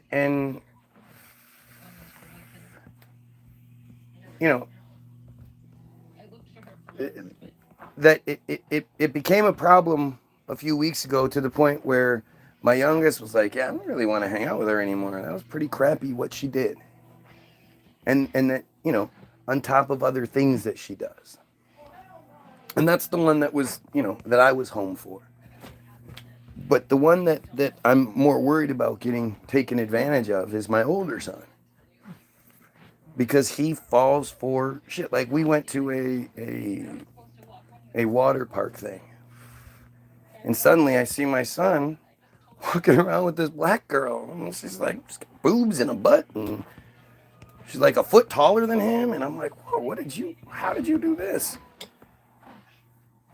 And I'm proud of him for a minute. And then he comes on, he's, Dad, can I have my goggles? I'm like, yeah, what's up? And he's like, well, she wants to borrow them. And I'm like, her? Like, what's her name? I don't remember, but can I have the goggles? Like, dude, she's gonna get the goggles and then walk away, and you won't see her anymore, and those goggles will be gone. No, Dad, no. It's cool, blah, blah, blah, blah. And I'm like, no. Finally, I'm like, no. As soon as she realized she wasn't getting the goggles from him, she was like, oh, hey, I gotta go do something. And walked away from him. And he didn't even really realize it. Like, he was like, okay, see you later. Like, he's already getting that. And he's the one that's been hanging out with the girl. And like, say, after my one son, she did the same thing where she tried to, like, backdoor something when something had already happened, because she's used to manipulating to get her way. My youngest was like, no, I'm done. I don't need to do that anymore. My oldest is like, oh, I want to go there every day now. He wants to be around the dysfunctional broad. And that's scary. How do I curb that? I don't think I can. I'm gonna try, but there's nothing I can do. I feel like he's gonna be the me in the situation. And that's generally how it goes. The kids will have there'll be more of one parent than the other, but they'll be both parents, but there'll be more of one than the other. And you know, either side of this, you know, I wouldn't want my kids to be either side of our marriage.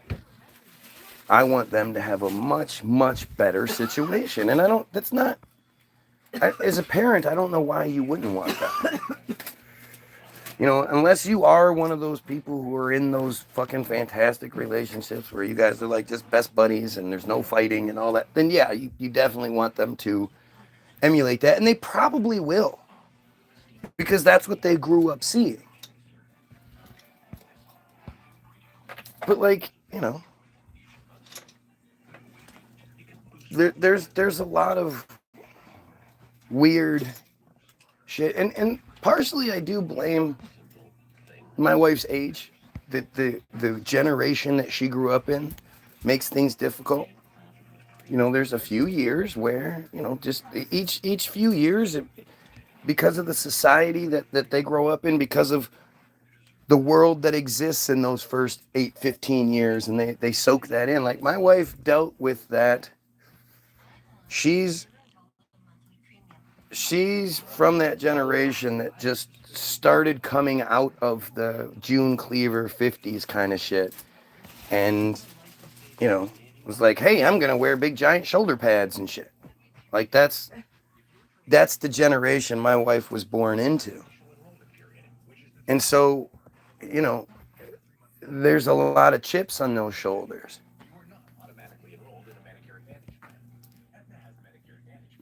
And it's interesting to see that 1 foot in the door, you know, 1 foot on each side kind of thing. And again, it's the dysfunctional mother that she had, the dysfunctional mother that she had, the blah blah, you know.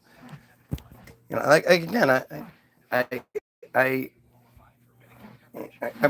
talk about my family. Like, it's weird because it's like the way I see things. We're just talking about things. Literally, I could say anything, and literally none of you would ever even come in contact with my wife. So why it would matter what you say? It wouldn't, but it does to her.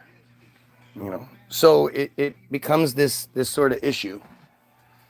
Where for me, it's like, let's talk about it. Like, we should openly talk about all of it. One, to hopefully get through it. When you hear yourself say things, it's a lot more powerful than just thinking it in your head and letting your head fill the holes. Can you come right back? Yeah. She's going to want to talk to you for a quick second. Just let me know when to come down. Okay, so let me know when she's in the house, please.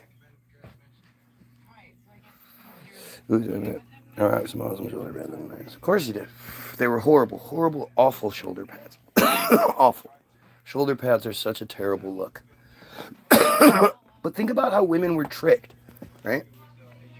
So when women, it's like how transgenders, right? Like that they emulate these Far Side women characters where it's like, you think that's what a woman looks like? These women that were coming into the male-dominated workplace. What? Oh, yeah, we have to wear goofy suits that don't quite look right, and we have to have giant shoulder pads. And, you know, we want to be like the men. Because that's how the men manipulated you into thinking that's what women were supposed to be. Like, it's all just a manipulation. When you understand that women were given the vote so they could be taxed. So 51% of the population could be taxed. Because prior to that, 51% of the population couldn't be taxed. Ugh. I'm coming.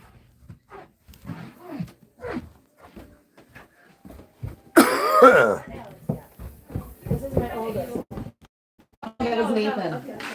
I have a gift for you. I like gifts. Nice. Thank you so much. We're going to have fun with that. Yeah, it's unopened, isn't that awesome? Well, It's I not think it unopened. was What's open. wrong with Oh. you? I think my dad may have taken 1 or 2 cards out. Probably. Yeah, you But- probably took the Griffies out, which was smart. But thank you. Yeah. Yeah, yeah.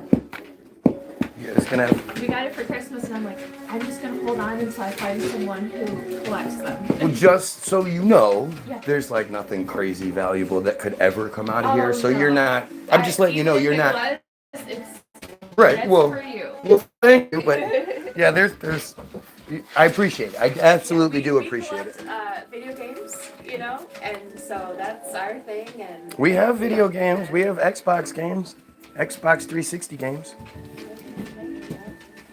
They're not valuable yet, but they will be. oh yeah, that definitely for the 360. Right. CDs, tapes, those things. Like I saying it for years. We should start buying unopened CDs and So tapes. you know those big TVs are used to run away like 2015. You could find them on the street everywhere. Yeah, we know those TVs. They're We had going for $400 Why? because everyone threw them away. TVs are horrible. But in order to hook up all the retro, Yeah. Yeah. Yeah.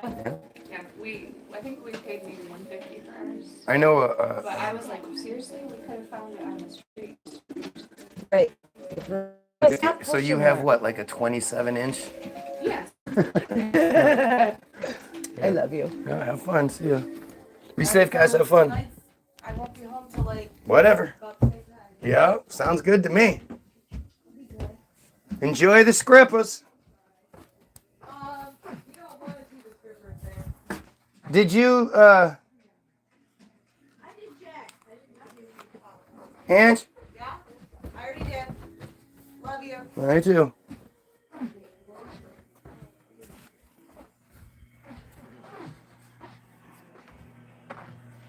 It's not unopened. Because my wife said it was unopened, you dumbass. I don't care. It's a bunch of junk. It's literal junk. I'll throw it in for free with somebody else's bullshit. Not keeping that. I appreciate it, but like I said, that's who I am. I'm gonna be honest with you. Right. The thing about me is you never have to worry on whether I'm just placating you. Because I don't do that. And I think we should all be that way. I think we should live in a world where people are honest with each other. 2025 should be the year of honesty. You know, and sometimes the honest thing is going to make a situation rough, might even end a situation, you never know. But out of those ashes, you know, the phoenix will rise, it'll be better. You end a bad situation, then you're not in a bad situation anymore. It might be difficult for a little while, but at least you have the chance now to get yourself in a good situation.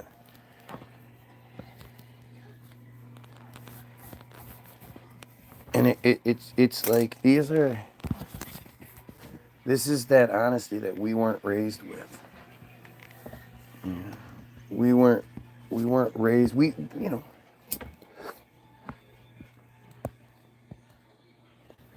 The thing you have to remember when you're dealing with all of this, and this is something that, you know, it's funny, it's like, anytime you talk about certain things, they go, oh, this guy wants to blame everything on the J, man. And it's like, why do you jump to that? And it's because it's actually true. When you understand that, like, our relationship perspectives, how we view things, how we view like family relationships and friendships and social relationships, you know, job relation, all that. It's all manufactured by them. They Hollywoodism tells you the same thing.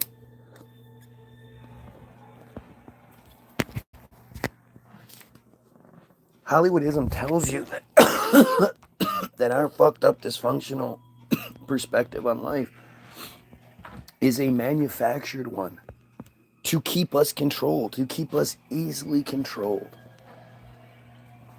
It really is just, it really is overwhelming. You know, it is when you step back and you try to think like how do I make things better? How do I? You don't even begin to understand how deep the threads all go. You know, it's your perspectives on love, your perspectives on fairness, your perspectives on whatever. It's all manufactured. And that's a hard thing to sort of wrap your head around. You know, you want to believe that you thought this way. You came up with these thoughts.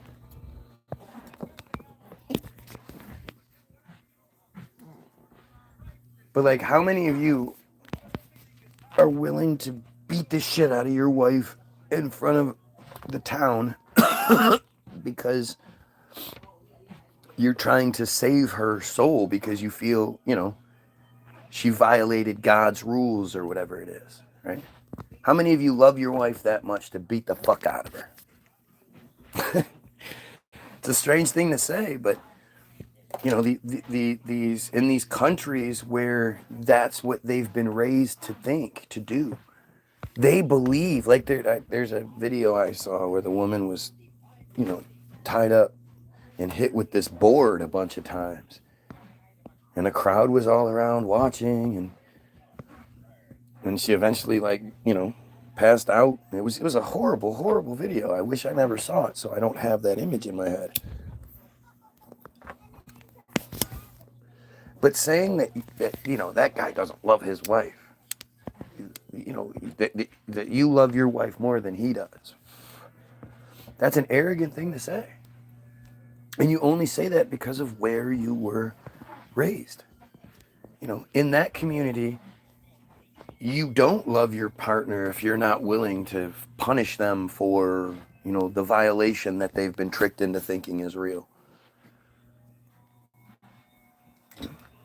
It's insane. It's insane. You know, Muslims, Jays, Christians, it's all just insane. You know, I had somebody comment on one of my comments, said, "Don't you mock God. You better be careful mocking God." God doesn't exist, you dumb fucking clown. If God did exist, it would be the worst fucking entity ever. It'd be a piece of big shit. God is a pedo piece of shit. Right? Like it's very obvious. And at the same time, you know, we sit here and we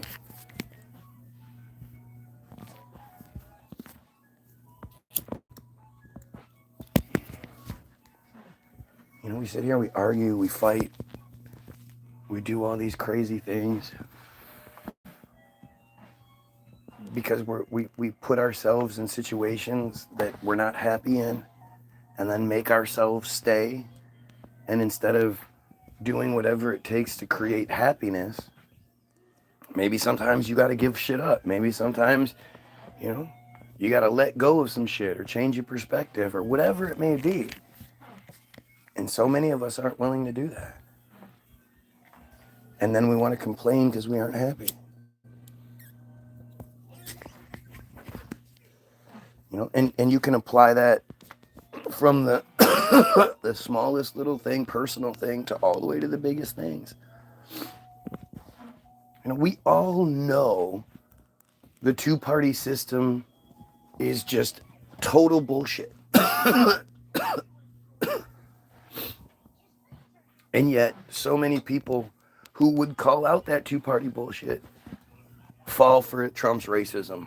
And because they're not honest enough to say, yeah, I like his racism, they just, no, I just support Trump and I support that. It's like, dude, you're a racist. Just admit it's a racist thing. It would make things more easy to understand.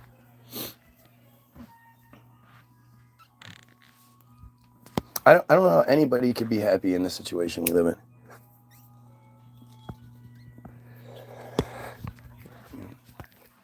even if I was a multimillionaire in a great relationship who never had any problems and all that shit, I would still be unhappy because there's a genocide taking place right now. It bothers me. You know, but I know me. Like I you know, I believe I foolishly probably. But it's the thing is like I believe this could be the case with anybody. You know, I'm physically attracted to my wife, so it's not a physical thing. So that's never an issue. So as long as the physical attraction is there, all of the emotional shit is stuff that can be fixed if the people, both sides, want it to be fixed. But if we don't want it to be fixed, it never will be. And if we don't understand why we don't want it to be fixed to begin with, it's just this vicious cycle. Why do we think this way? Why do we do this? Why do we do that? That just keeps leading to this.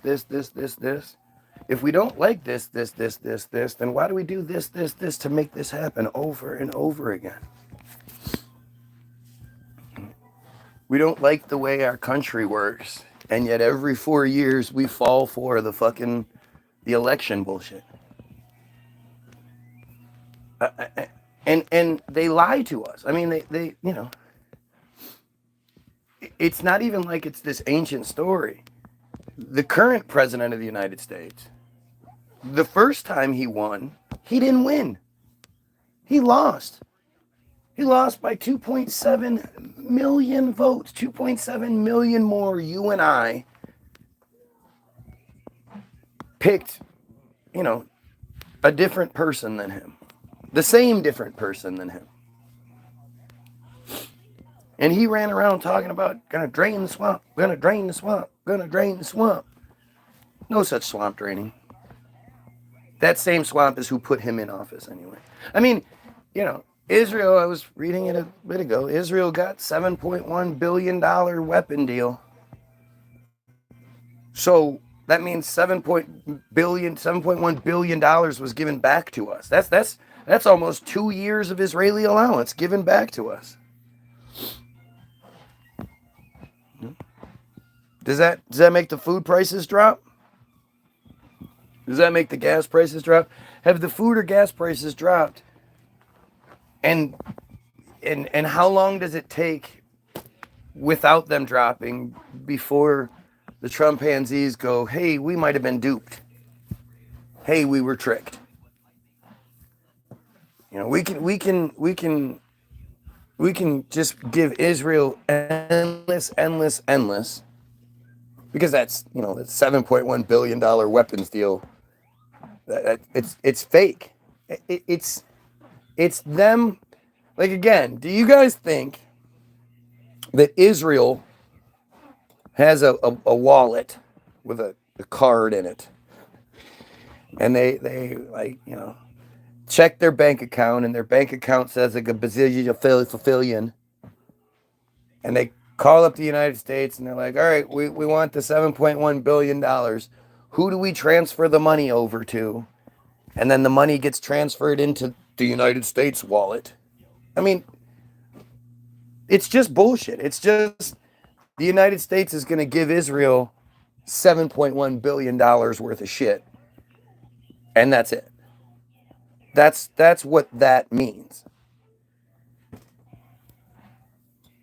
And we just keep letting it happen.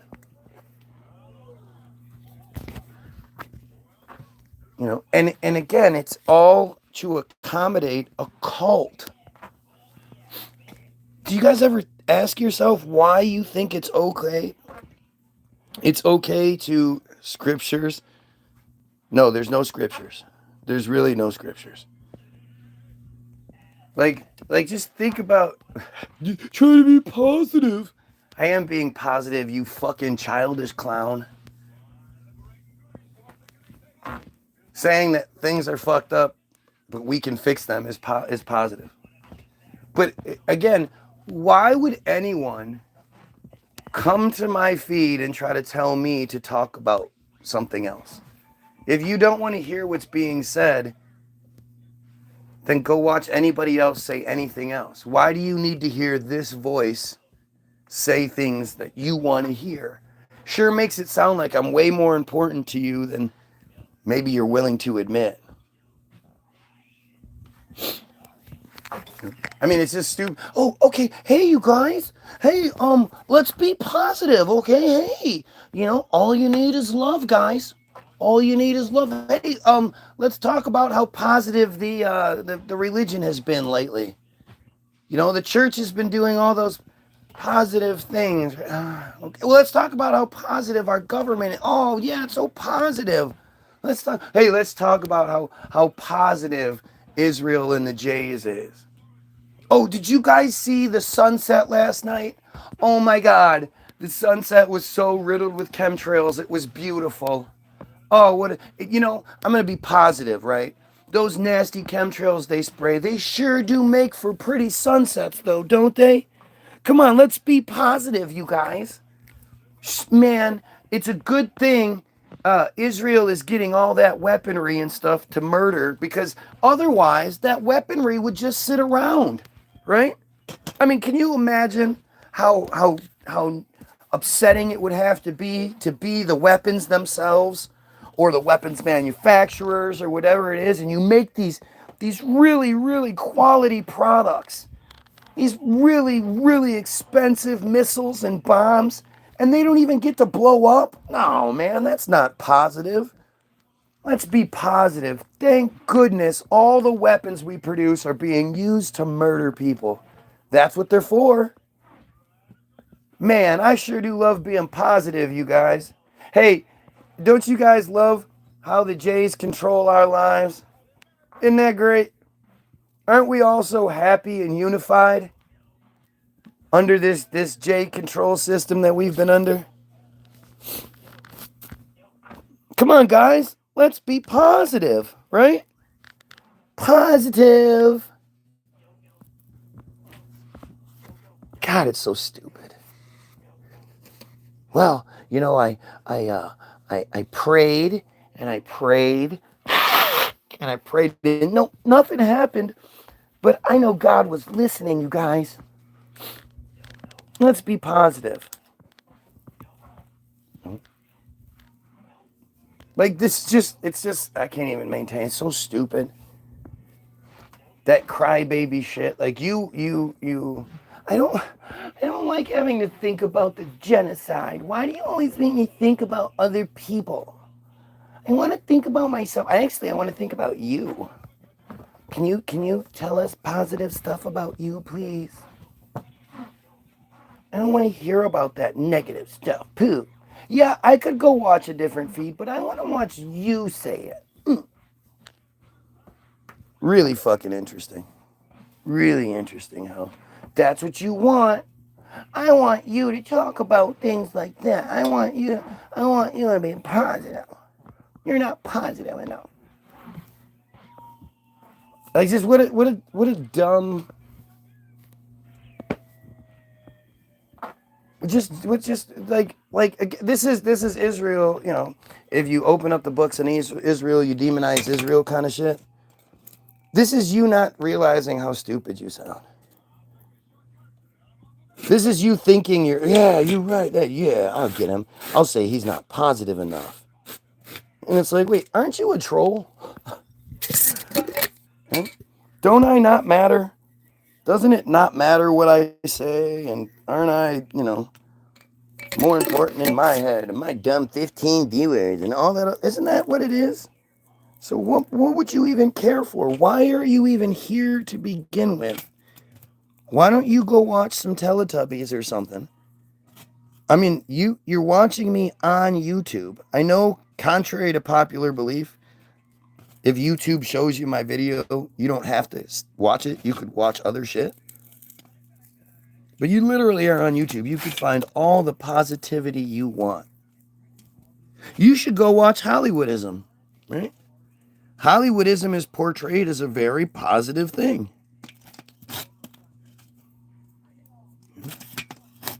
Or even, how about this? Since I'm so negative, you put a positive spin on the things that I'm talking about? Why don't you try that? Right? Why don't you try to you put that positive spin? Help me understand why it's positive that we're giving Israel 7.1. Well, we gave Israel $7.1 billion to continue to kill. Why don't you put that positive spin on anything that has to do with the Jays? I've been asking that for the longest time. You know, I'm not even asking you guys to tell me what I'm wrong about. Just tell me some of the good stuff. Tell me some of the positive stuff that's associated with the Jays.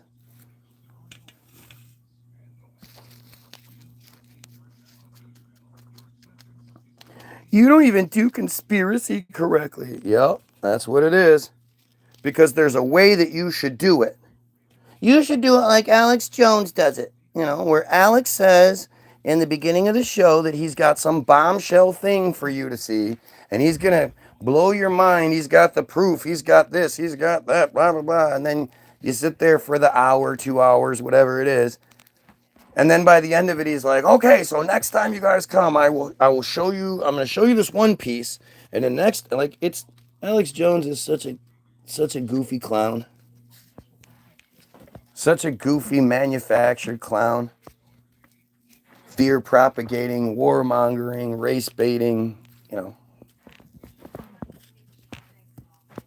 I mean, it's just so stupid. It's positive, you know, no, blah, blah, blah. Look at you. Look at the clown. Instead of realizing how stupid he sounds, or instead of acknowledging how stupid he sounds, as a troll begging me to talk about more positive stuff, he's just going to double down and just keep, no, dude, I am stupid. No, listen, dude, I am stupid. No, I'm stupid. Dude, I'm stupid. Yeah, I know money. So there's nothing you can do about it. That's the good stuff. Yeah. I mean, that makes sense. It's called stuff like proof, evidence, etc., etc. Alex Jones is only right 5% of the conspiracies. Who the fuck mentioned him anyway? Jeez. Looks like somebody's tampon is stuck. Is it? Is it full and just it's stuck and you're like, oh, I can't get this thing out. Jesus, why is my tampon? And now you're flipping out. YOUR flipping out. Yep, I am flipping out. Look at me. Woo.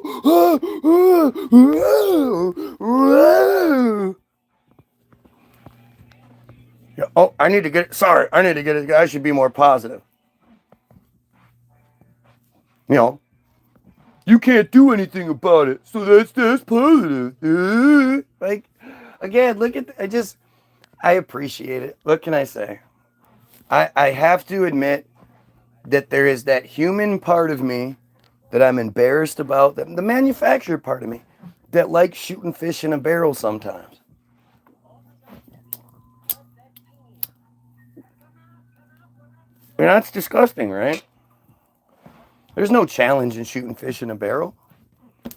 Especially if you use like a big old shotgun or something. But I just can't help it.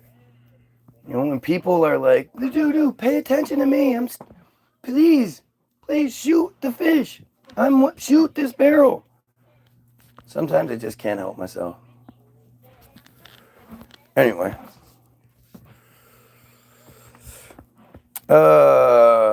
The announcement, which includes thousands of Hellfire missiles and bombs. Well, let's restart.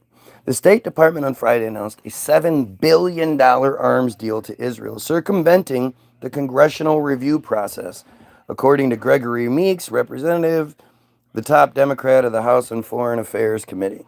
The announcement, which includes thousands of Hellfire missiles and bombs, comes days after Israeli Prime Minister, bitch-ass piece of shit motherfucking Netanyahu, met equally doofus piece of shit Donald Trump and other top administration officials in Washington, D.C. Netanyahu, who was the first leader to meet with Trump at the White House in his second term. I am shocked. I I cannot believe this is happening. I am shocked. Wait, Trump is an Israeli puppet? No way. I am shocked. Look at these dumb things. Look at these dumb comments. During the standard congressional review process, the House Foreign Affairs Committee and the Senate Foreign Relations Committee are notified of the arms sale and given time to raise concerns and ask questions. But even with questions outstanding from Meeks, the administration pushed forward with the sale. The move is yet another repudiation by Donald Trump of Congress. Rightful and legitimate oversight prerogative, Meeks said in a statement on Friday. Furthermore, Secretary of State Marco Rubio has failed to provide adequate justification or documentation for bypassing the congressional committee review process. Marco Rubio, a congressional aide, said the move from the Trump administration left them shocked but not surprised that the White House fails to respect the role of Congress. The aide pointed to Trump's rapid dismantling of USAID as another indication of the White House's disregard for congressional oversight and authority. See, again, what you guys, like the average sheep doesn't understand is that all of 2023, prior to October 7th of 2023,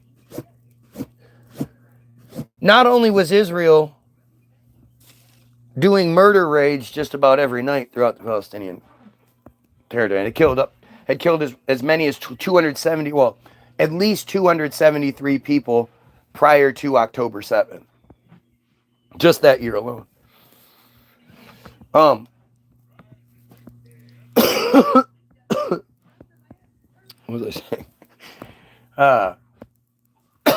Oh, yeah, prior to October 7th, Israel was involved in this, in the judicial oversight.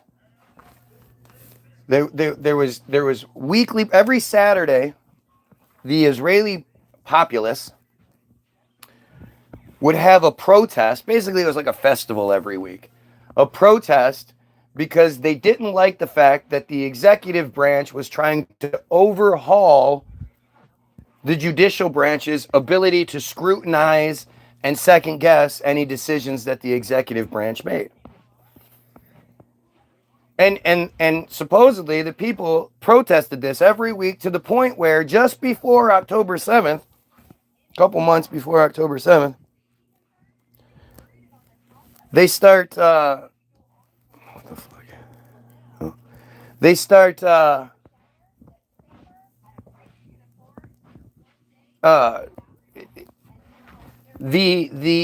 civilian, well, they're in Israel, everybody at 18 has to serve in the military. So technically everybody is a reservist. So all of the people in protest of what was going on said that if some sort of conflict were to arise, I don't know, some sort of genocide, that they refused to fight. And that was an acceptable form of protest for the Israeli people who just happened to get it right, man. They just had, the only thing they said they would do in protest just happened to work out. And now all of those people, they don't have to go do the genocide that they're committing because Jake Sullivan pledged to Netanyahu that the Americans would, that we would send as many soldiers, as many people as in protest said they wouldn't. We'll send you two for every man that or for every person that turns in their papers. We'll send you 2 soldiers. I mean, this is literally. I was telling you guys this, that if you wanted to know what was going to happen, just look at what Israel is doing. And we're literally going through the same shit that they did. You know, while we were all distracted by Kanye, what did Kanye West say? Kanye West said that he could talk about the Jays. He's not allowed to say that. He said he's going to go DEFCON 3 on the Jays. Oh my God, he can't say that. While we were all distracted by Kanye, doing his job, mind you. Kanye was doing as he was told to do. They put Netanyahu, Bezalel Smotrich, Itmar Ben-Gvir, and Avi Moaz in office. Itmar Ben-Gvir is currently doing this thing that he does where he pretends to resign and he says, well, I'll only come back if you allow us to do this murder campaign that we were planning on doing. And so he's going to get his way. Like, this is just insane. Do you ever talk about how sports are scripted? Why? Why would I? There are so many other people out there falling for that distraction. I mean, it's the bread and circus. It's literally, they literally give us what they tell us they're going to. The fact is, you know, like just as many problems, if not more, that could be fixed by us not giving Israel money anymore, could be fixed by us taxing the big sports. You know, MLB, NFL, NBA. These are tax-free organizations owned and controlled almost solely by Jays, and they make so much fucking revenue. They're charging, you know, $15 for a pop and shit like that. And all of it is tax-free. Can you even begin to, how do you deny that there is a Jay conspiracy? How? Do you know how much better all of our lives would be if Major League Sports were taxed like we are? These are tax-free. They're not even they don't even get breaks and shit. They are tax-free. Look it up. Tell me I'm wrong. Why? Because they're Jays. Come on. Because it's all part of the same show. Everything that they control is tax-free. Everything that's theirs is tax. Why do you think religion is tax-free? I mean, it's just fucking insane. I love watching Trump pretend like he's a Christian. It's so uncomfortable. It's so weird. He's a J. He converted to Jayism a long time ago. Like, you guys just don't realize it. Go look at every single president you've ever seen. Go look up any president we've had. And look up Donald Trump, Wailing Wall, Western Wall, whatever you want to look it up. And you'll see how every single one of them, Obama, Trump, Bush, Clinton, all of them, Biden, they've all gone to the Western Wall, donned a yarmulke, and went and this is the most holy site in Jerusalem in all of Judaism is a big fucking wall that people stand in front of and they look like they're fucking retarded, and they put little prayers in all the cracks that then get cleaned out every day and swept up. Like, nobody gives a shit. It's all garbage.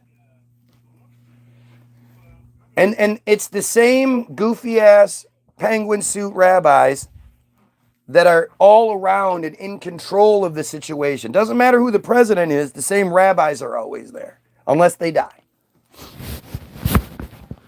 And we don't talk about that. We don't talk about, like, if you were to look at who had the very first meeting with the president, it's the J group. And he'll be surrounded by a bunch of goofy penguin suit Jays, and they'll be, signing whatever legislation promises are necessary for this president to be, No, he claims to be Catholic. He's not. There's a whole bunch of rumors that he converted, but no, he didn't. His daughter did. But he didn't. I mean, this is literally, your ignorance is what they're playing on. They require your ignorance. They feed off of your ignorance. And ignorance is manufactured. You're ignorant because you haven't been taught these things yet. And you just, most of us don't understand that the whole judicial overhaul, congressional, blah, blah, all this overhaul shit that's happening now is what Israel did in 2023 prior to, their false flag and then genocidal campaign. No Israelis died. No Israelis were taken hostage. That's all bullshit. And it literally, because of that, it stopped like the whole ruse of the weekly protests and the show, the spectacle that they were, it just stopped. Now, nobody cares anymore about those same things. Oh, Israel was under attack. And it's literally like, it's so bad how they do this. And if you're a wrestling fan, or you were, I'm so grateful that I was a wrestling fan, because now as an adult, I'm not as much of a fan of the product as I am. I love hearing shoot interviews where the wrestlers of old talk about what it was like and the secrets and stuff like that. And what you realize is that, even the smallest little shit, it's all just manufactured. It's all, and Donald Trump spent a lot of time with the WWE. Donald Trump has Linda McMahon as one of his top advisors. The fake shooting sure did look like a WWE blade job to me. But you're not supposed to do that. Trump is Jesuit, educated at Fordham. You know nothing about that man. You know what you're told, and that's literally all it comes down to. That's the problem that so many of us just don't seem to get. And I know all the stuff I talk about is stuff they tell us. I get it. The stuff I talk about is the stuff they tell us, the negative stuff that they tell on themselves. So imagine what it actually is. Imagine how bad it actually is. You don't even really have to. The stories are all coming out.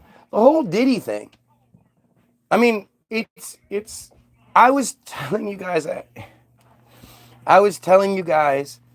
the whole time. I saw it when it was Kanye. I saw it when it was Cat Williams. And then I saw what they were doing with Diddy as it was happening, almost prior to it was happening. And I'm telling you,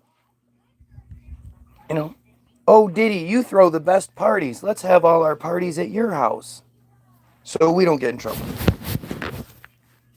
And the problem is, okay, so let's make it make sense, right? How is it Diddy's getting in all this trouble, but nobody else is? Like, how is it, and Diddy had tapes. He had cameras in all of his houses and everywhere in his houses. And it came out that Diddy had dirt on everyone. All the people that went to the parties and did all the bad shit were all on tape. And then the fires happened. Burned it all up. Diddy is just like Epstein, a fall guy. No. Epstein is a high-ranking Israeli officer. Diddy is black. At the end of the day, there's like no comparison in their world. Diddy is just a dark-skinned goy, to them, the worst kind. Epstein is, and I say is because he's still alive. Epstein is a high level Israeli officer who was given the Maxwell fortune identity. Like, it's crazy how, again, our ignorance, your ignorance is what is paramount to all of this. Caught in a hotel beating the fuck out. No, it definitely didn't start with that. But see, that is the same clown that's been like saying all kinds of other dumb shit. is now going to try to steer the conversation into that. It couldn't possibly be the Jays that taught him how to be this way. You know, that gave him the ditty. You know, and well, what about, you know, like he has all this association. I mean, it's, you know, I know there's a narrative that we're given about Diddy. That doesn't mean that's the truth. That's the narrative we're given, right? Like Diddy wasn't just this guy who was a really great genius black guy who was just suddenly just given all of this opportunity in it because he was just so hardworking. He was so this. No. He was marginally talented at best. But he was willing to play the role. He was willing to do the worst things. He was willing to take the back shots. He was willing to blow who he needed to blow. You know, it's really interesting how Suge Knight is in prison and still finding a way to get in. But Suge's been telling all of us this same shit forever. And everyone, it's just Suge. Suge's just bitter. Suge's just talking shit. No, Suge was telling you the truth forever. Like, okay, so again, when it comes to Epstein, there's just so much to it that most people don't understand. Somebody released a tweet. Somebody that was a correctional officer at the place released a tweet like 45 minutes before the announcement saying, "Holy crap, they're switching the body out, guys. I can't believe what I'm seeing. You know, this is the Twilight Zone," something crazy like that. That tweet emerged and then it was taken down. And then later on in the day, the tweet said a tweet claiming to be the same person but from a different IP address was like, "Oh yeah, I was just kidding. I was just kidding." Diddy went to Howard same time as Kamala Harris. So, like, are you white guy? Is that what it is? Like the idea that we focus on people of color is just, it's such a it couldn't be more obvious. Every time the Jays need anonymity, they either go with gay stuff or people of color stuff or both, and it just completely whitewashes everything. It completely Jay washes everything. And we, oh yeah, the black guy and you know, Kamala Harris was literally just nothing. I mean, she was just an actress, a dumb actress brought along that could, you know, the thing. So when you can play multiple roles, then they send you to West Coast Hollywood. When you're only good at playing one role and you can play that straight-faced politician, then they send you to East Coast Hollywood. But literally, Diddy is such a small piece.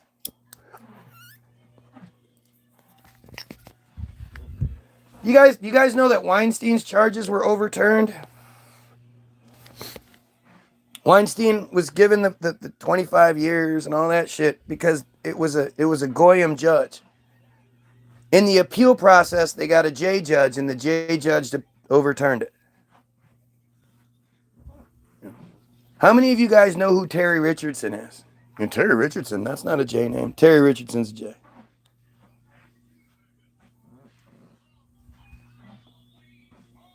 All of them were.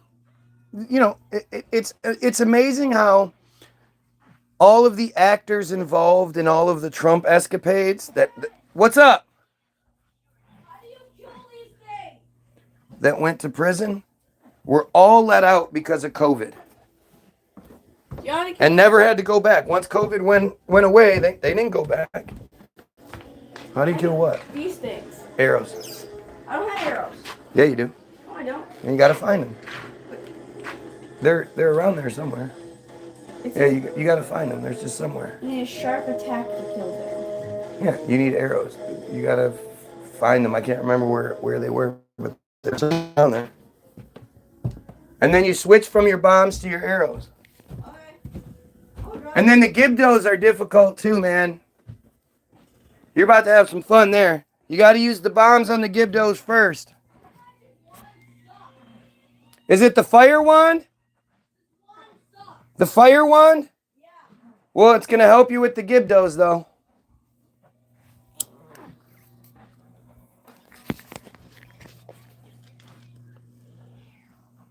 I mean, the thing about Cosby is everybody knew about Cosby, just like everybody knew about Weinstein. You know, just like everybody knew about Epstein. Everybody knew about Cosby. John Amos was interviewed on Vlad TV, and he talked about how, you know, everybody knew it for years prior, decades.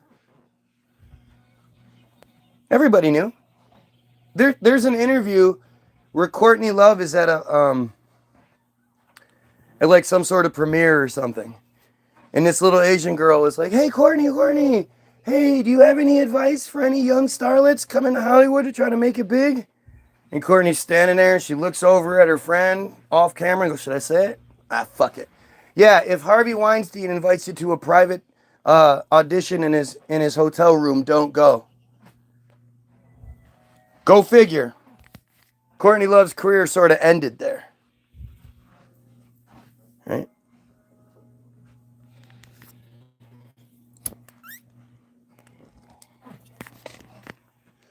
You guys have to understand that I'm telling you guys, I don't ask you guys to watch things. Right? Do you guys hear me telling you to go watch this, go watch that, this is the truth here, go do this, go do that? No. The only thing I'm telling you guys to watch, I mean, I do think you should, you know, if you have a chance, check out like 200 Proofs, The Earth Isn't a Spinning Ball. That's a good one. But most of it is manufactured anyway. I would have told you before, check out A Rich Man's Trick. I think you should still check these things out.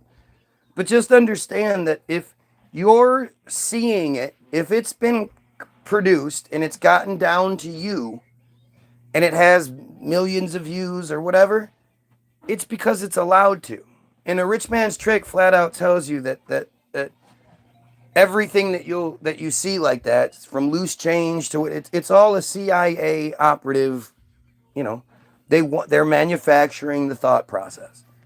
They can put out everything they want about 9/11 truth, and because they've manufactured us to call people conspiracy theories, it won't matter. But and this is again. The proof of that is Hollywoodism. I cannot suggest anything more than Hollywoodism. Go watch Hollywoodism. I'm begging you. At the very least, go watch it so that tomorrow you can tell me how stupid I am. You know, Mitch Hedberg. Yeah, Mitch was all right. Mitch was pretty funny. George Carlin was terrible. George Carlin wasn't funny. I think he's so overrated. If you go watch it, he said some powerful shit. But let the dogs in. Good, let the dogs in. His character, the hippy dippy mailman or weatherman. Go watch. The most overrated fucking clown I've ever heard is Richard Pryor. I cannot stand Richard Pryor. Richard Pryor is not fucking funny. If anybody can show me, tell me, go look this up. No, this is funny. Go watch this. I'd love to see it. Same thing with Andrew Dice Clay. These guys aren't funny. What's interesting is, most of the comedians we have, Jerry Seinfeld's just so terrible. The Jays that make Hollywood, that give us they're not funny. Every once in a while, you'll get a guy like Dave Chappelle, Cat Williams to a degree, Patrice to this day. You can watch Patrice's comedy today, tomorrow, 50 years from now, and it's fucking hilarious. because he was a genius. He was a genius in the way that he made life come back around. But go watch Patrice on Opie and Andy. Or Amos, or whatever the fuck that show was. Opie and Andy. Patrice will be surrounded by Jays, and they know it. Patrice is the god amongst them. They all know that none of them are even half as funny as Patrice. And really, most of their comedy is sort of like saying like shocking shit. Gross things or making weird fucking jokes or whatever. But Patrice is brilliant, and they all know it. And you see this like when people of color nowadays make it up. Guys like Red Fox wasn't funny. And Richard Pryor was just fucking terrible. Pryor's movie, and see no evil, hear no evil. That's not Richard Pryor's stand-up. And really, I bet you haven't seen those movies in a long time. And I don't know if you're a person of color, I kind of doubt it. But if you go watch those movies now, they're probably not as good as you thought.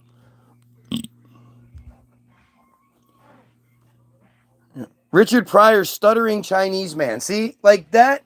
So if to you, a black guy pretending to be a stereotypical Chinese man, if that's funny to you, then that's just different. I'm just not like that.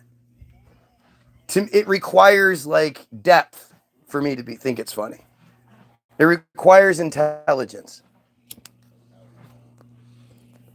Ricky Gervais is so fucking funny. My favorite Ricky Gervais joke is when he's talking about insurance. He's talking about how he says, the volcano erupted and people lost all this money in flights and shit, and insurance didn't want to pay. And he said, I can't imagine how that works because they said it was an act of God, so they didn't have to pay for it. And he's like, but isn't it the definition of God? Like everything is if you believe in God, then everything is an act of God. And so then he pretends like he's on, do they have a phone call, a phone or something that they can call God and call God, hello? And God is blah, blah, blah, blah, blah. And he said, God, did you make that tree fall on Peter Jones's house? And God said, well, there's a lot of Peter Joneses out there, I don't know. Or the joke actually sets up before that. He says, did you make that tornado? And God's like, yeah, that was good work, wasn't it? And then he says, did you make the tree fall in Peter Jones's car? And he's like, there's a lot of Peter Jones. He's like, okay, well, Peter Jones at Canton Road, 3:22 p.m. on August 1st. And God's like, hang on, let me check my records. 3:22, August 1st, Canton. No, I wasn't. That was not me. I was actually in Africa giving AIDS to babies. And that's so brilliant on so many fucking ways. It's so many levels. See, man, you say a lot of really bad stuff sometimes, and then you say stuff like Carlin and Pryor were bad comedians. Okay. I'm asking you to give me examples of how they're not. Bill Burr is fucking amazing. Michael Blackson was terrible. Fuck you, motherfucker. Fuck you. You a motherfucker. Oh, you motherfucker. Whatever the fuck. God, that guy was a clown. I don't do clowns. Guys like, what's his name? The little guy, DJ Hughley or whatever. That guy's not funny at all. Richard Pryor is terrible. Tell me something to look up. Tell me something to look up that I'll laugh at George Carlin. Like you said, George Carlin, the whole, there's a big club and you ain't in it and all that stuff. Like, that's powerful. Not really that funny. I mean, his last couple specials were funny. He had gotten to that point where some of his stuff was funny, but his replacement was Joe Rogan, who is also a brilliant comedian. Joe's shit's funny. But it's because it's stuff that makes you think. Have you ever heard Carlin's stuff routine?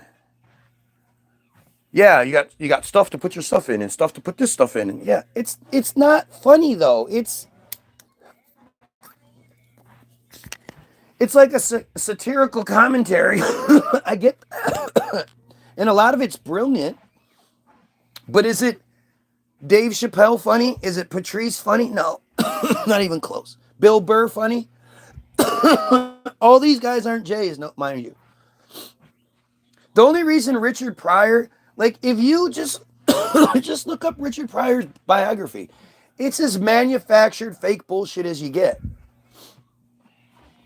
You know, he was raised in a brothel by his grandmother, and his mother was a prostitute, and his father was a pimp.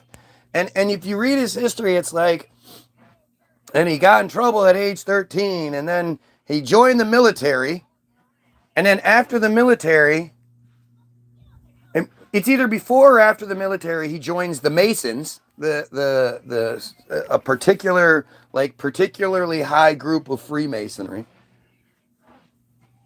And he goes off to war, or he joins them, and then he's like immediately famous. There's not like this long history of Richard Pryor traveling around the country, selling out all like Cat Williams does a great when he talks about Chris Hart or Kevin Hart. He's not just talking about Kevin Hart. He's talking about a lot more people than Kevin Hart. And he'd probably get mad at me for saying, Richard Pryorism. I don't think Richard Pryor's funny. He says a lot. Oh, man, my dick. He plays the angry black guy really well. When he's clearly a gay guy who was, not allowed to be himself. So instead, this guy with all this fucking power and fame and all that was so depressed that he was freebasing. Caught his own shit on fire because he was freebasing. He was that fucked up. What do you think it takes to be that famous, powerful, all that shit, and you're freebasing, catching your shit on fire?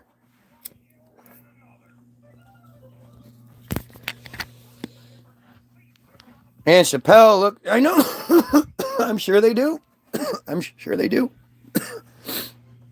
I'm sure Chappelle will tell you that Richard Pryor is funnier than he is.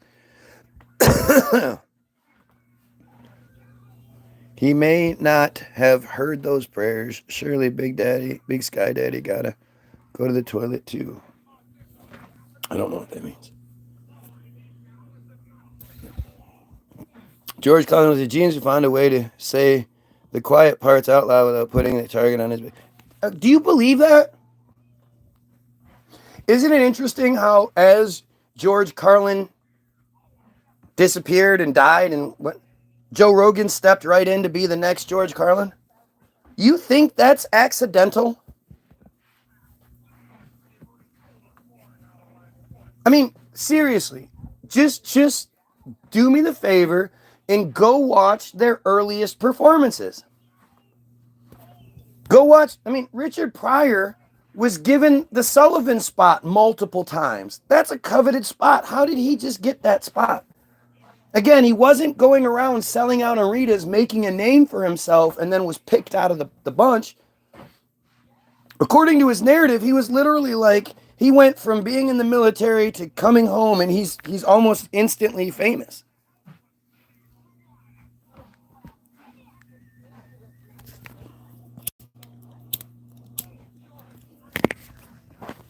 I don't understand blame on the Jays.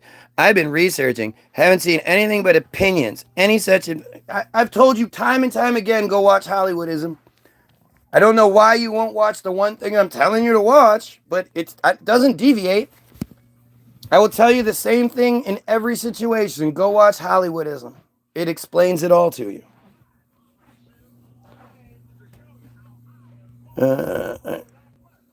George Carlin played his fucking role. There has to be somebody like that.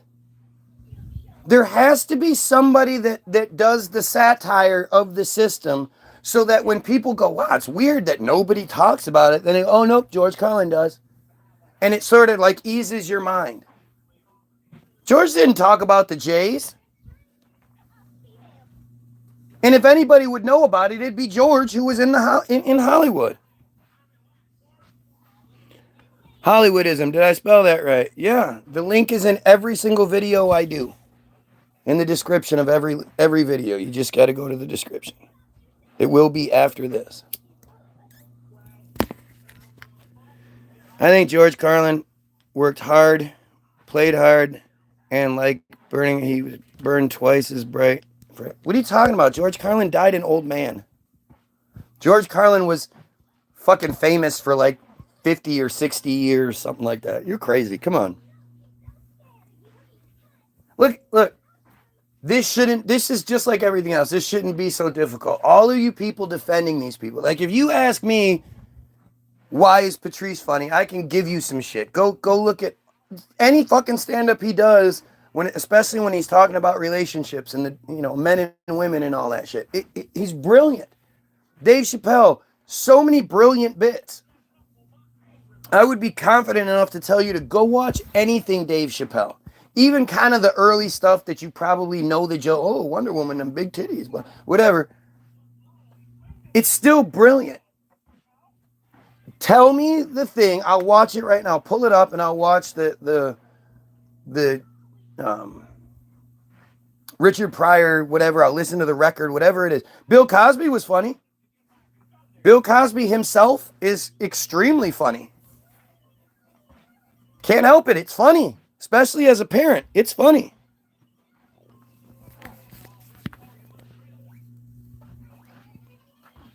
Right? But like I watched this or listened to this record on YouTube of Red Fox. And he starts off with like saying, and I'm going to say shit. And everybody's like, oh, yeah, I'm going to say shit again. And it's like, these are the jokes. One of Richard Pryor's most like famous things is when somebody says something in the crowd and he goes, my dick, blah, blah, my, and it's like, it's not funny.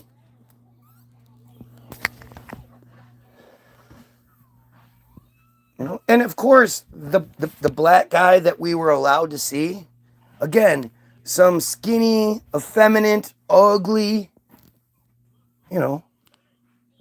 it's never the big bad, that guy's never elevated to the upper echelons. Sammy Davis Jr., can anybody tell me why that guy, other than, haha, look at the little black guy. Oh, look at that. Have you heard his most famous song, his like biggest hit ever is the fucking Candyman. Who can make the sun shine? And if you look that up on YouTube, he'll be in like a one-piece leisure suit with his junk fucking popping out, though, singing this song on TV, talking about the Candyman with his fucking goofy eye and his terrible lisp. Nothing was funny about that guy. And he played such an embarrassing, like he was the little he was the step and fetch it for the Rat Pack. Oh, they loved him and they protected him and no, they didn't. They treated him like shit. I mean, it's just wild, man. It's wild. Netanyahu gets his own podium, that is for sure. Red Fox is great, though. Tell me. I watch Sanford and Son all the time. And not because I like dig it. Because I'm just shocked at I mean, this is your lack of Hollywoodism understanding. Red Fox had very little to do with Sanford and Son. He played the character. Sanford and Son was adapted because it was a show in Europe before it was a show here, and somehow Norman Lear is considered this incredible genius because he would take successful TV shows over in Europe and make adaptations of them here, and they would always be like these racist, horrible shows. Sanford and Son is one of these shows where it's like all Jays. It's all Jays behind the scenes. Jays write it, Jays produce it, Jays do everything but be the black guys because they're not, because, you know, in the beginning, before, you know, things changed a little, they wouldn't let black guys be actors and play the black guy parts. They were the ones that created blackface and red face. The Jays were the ones that did that. And if they still could to this day, they would, but they can't get away with it. So they have to have a few black guys that are in everything and, you know. Go look up Dougie Fresh. Go look up his fucking story. Like, it's just, I know you guys, it's funny you guys keep saying the same things. No, they were great. They were great. Tell me something. Tell me something to look up that was just hilarious. Tell me something. I'm telling you, I was so disappointed. I was validated, but I was disappointed. When I went and watched Red Fox, or I listened to that Red Fox thing, I was like, he's going to be funny, right? Because I had already been disappointed by Richard Pryor.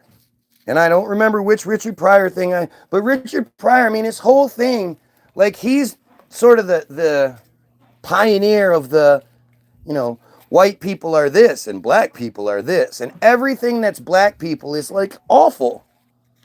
You know, it's just awful stereotype, stupid clown bullshit that makes Jays laugh at us. You know, black people walking around in their zoot suits. You know, black people walking around like it's modern day blackface. It's modern day zoot suit. When you see these black guys walking around draped in jewelry and you know, all just the stupidest what it means to be black. You know, me growing up, I had a real hard time because I didn't, you know, I just didn't resonate with what the Jays told me it meant to be a man. You know, you got to look at women as second class, and you gotta, you know, you got to be a dumbass. You got to be this. You got to be a macho. I just shit never jived with me. Just like what it means to be black never jived with me either. I hated it. You know. So wait. I gotta say axe now. I gotta say, let me ask you a question. Why would I say axe? That's not the correct word. Who the fuck said we gotta start saying shit like that now? Oh, you're strong in these streets? Who the fuck did that? You know, I know it was Murphy Lee who did the, you know, her. I got my her and the and the. But again, that's only because the Jays let him.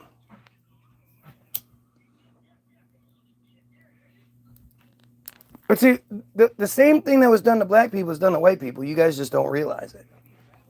The entire redneck personification, the entire redneck character, that's a manufactured thing. Right? People in the South weren't like, dude, my name's Bill Bob, and dude. I mean, there were, you know, there was some of that because they're stupid everywhere. But the whole redneck, you know, character was a creation. Hillbilly music was a creation. Most hillbilly music back in the, you know, 20s, 30s was done by really well classically trained Jays who had on, you know, overalls and black shit on their teeth and messed up their hair because that's what they were told they had to do. They weren't allowed to make money doing bluegrass and hillbilly music unless they played the hillbilly character. There's a show called Hee Haw, which is one of the longest running shows of all time, let alone sketch comedy shows. I think it might be the longest, unless Saturday Night Live probably passed it at this point. But Hee Haw was literally a bunch of Jays pretending to be idiot fucking, you know, idiot rednecks. The whole, right here. Here you go. This stupid character, man. That whole southern hillbilly dumbass is 100% manufactured. Not manufactured. People just copy. No, they didn't. This is where, again, you don't get it. You don't understand what Hollywoodism is. And how they used the entertainment industry to create the narrative they wanted created. They created the whole, like the Garth Brooks cowboy, who's not really a cowboy, country music kind of guy. It's all just a manufactured, it's all manufactured. And it comes from, the 20s and after. You have to see that these things, it's just what it is. You're coming back, starting, everything, and yep, that's what it is. I mean, again, look at you crying. Lori's not reading the comment the right way. I think most of us just don't understand. And when it comes to this stuff, yeah, I do. I know a lot more than you do. I've spent a lot more time and energy on this subject than any of you have. I know I have. Otherwise, I'd be watching you. But this cop out, this cowardly bullshit where you go, he knows everything. If you guys start talking about accounting, I don't fucking know. You guys want to start talking about sports and who the best this, that, and the other is? I might be able to hang a little bit. But once we get past the main players, I don't know. You want to talk about how to build a building. You want to talk about engineering and the best trusses to use and the which joints should be here and load bearing this, and I don't fucking know.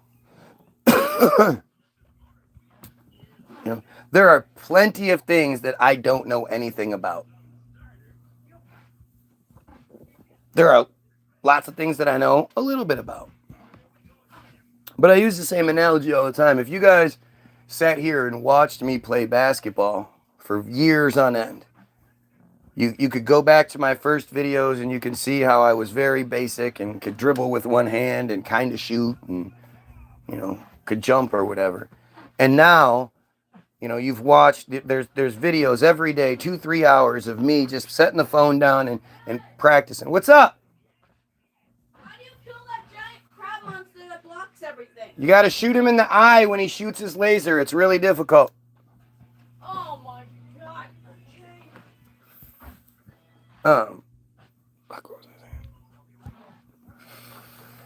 Oh, yeah, you watch me do the basketball. You watch me shoot. You watch me get better to the point where I'm hitting, I can hit 99% of my shots. If I then say, hey, I'm fucking better than you guys at basketball, who's going to be, he's going to think he's better than everybody.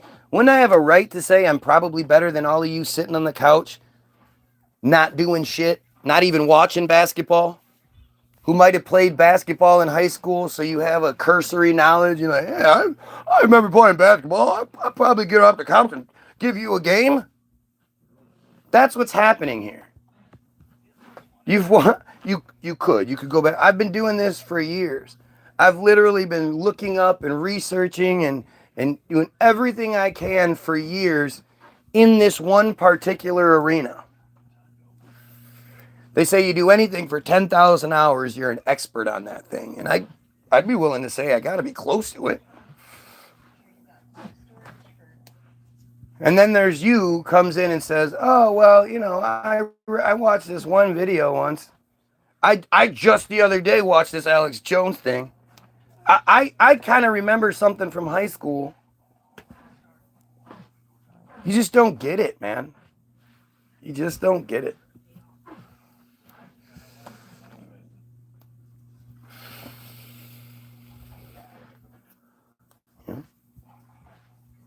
You can't argue with me about, if you've never seen Hollywoodism, you literally can't say anything.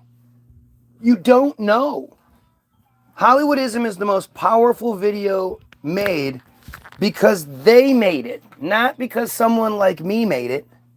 If someone like me made it, it would be called anti-Semitic tropes, this, that, and the other. If I made the exact same video using people of color and instead of saying we, I said they, it would just get, you know, the worst. Everybody, oh, it's anti-Semitism. It's, how does he use these old tropes? Oh, this is so bad. These tropes and tropes. They'd say tropes over and over again.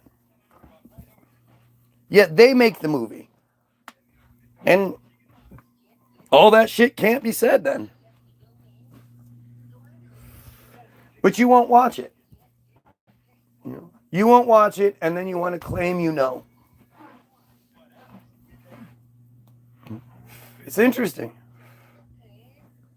You know, this is literally like if Trump were to come out and be like, yeah, here's a piece of paper that says the government is spying on you, we're taking over, the Jays control thing, blah blah blah. Like if that's the evidence, it's smoking gun evidence. You always say it's not like the bad guys are going to put out a movie telling you exactly what they're doing. Yeah, that's what they did. They put something out in 1998 telling you exactly who is in control and how they control things. Guy's been in sales and very well, from what I've heard, heavy labor work, many jobs to keep his family before getting hurt. Why would it matter? Why would any of that matter? I don't answer those questions because they don't matter. That's people trying to create narratives based on other issues. You know, we have to approach things from the forensic archaeologist's point of view. Dr. Judy Wood says it best. You don't go to the collapsed building and start asking people what they think happened. You go to the collapsed building and you don't want to hear from anyone. You want to let the building tell you what happened. And that's what this is. You have to let the scene, the situation, tell you what happens. And we need to focus on the situation. Any other bullshit doesn't really matter. It's just people looking for an out. At that point, I've said something that they can't override, so now they're like trying to find a way. Well, what do you do for work? Well, where do you live? Well, look at your house. Well, look at your haircut. And look at your, you know, it's the same kind of dumb ad hominem nonsense. I'll read you that one real quick.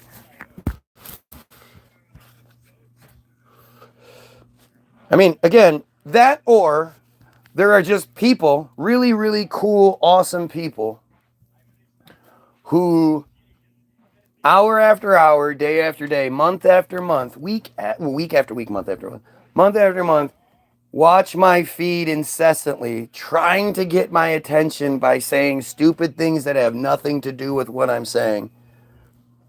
Because I'm terrible. That's the other part. So it's always interesting to me when you understand, like, because again, I'm dumb.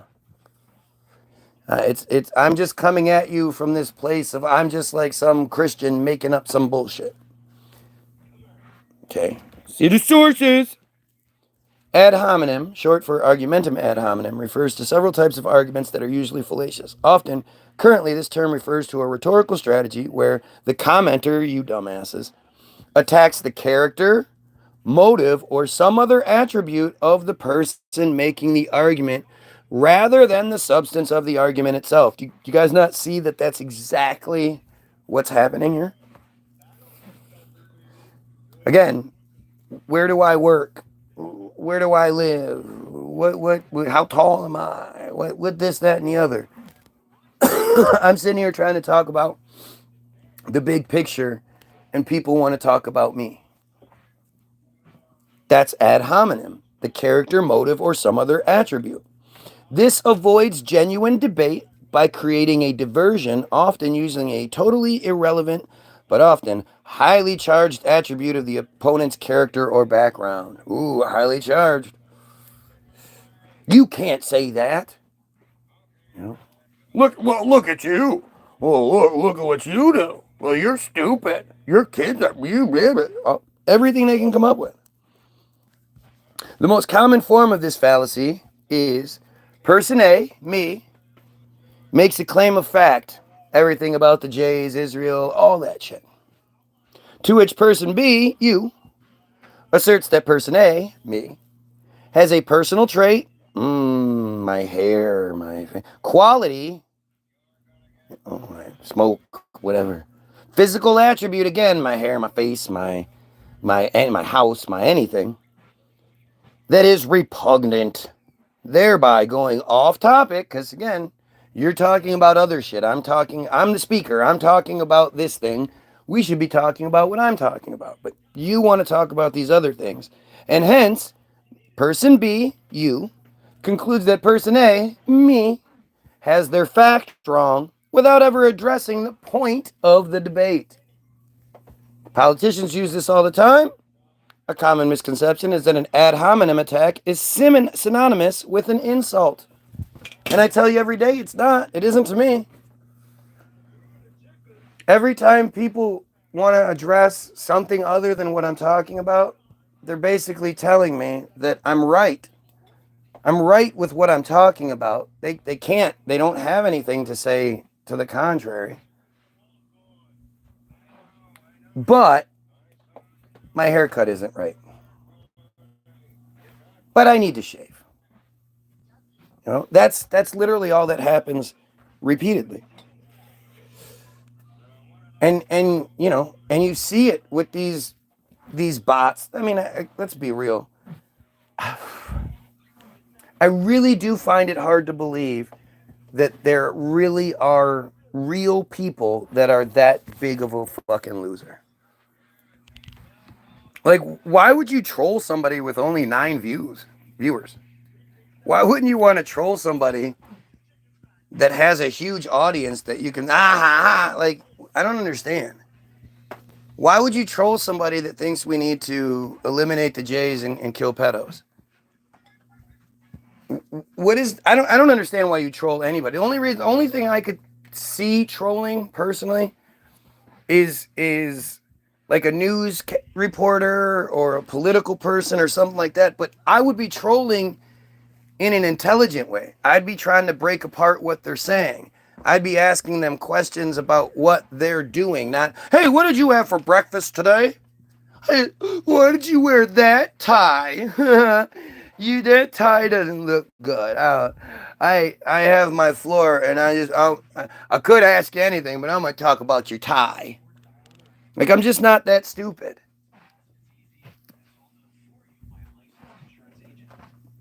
I find that fascinating. I really do. But it's also really self-explanatory, right?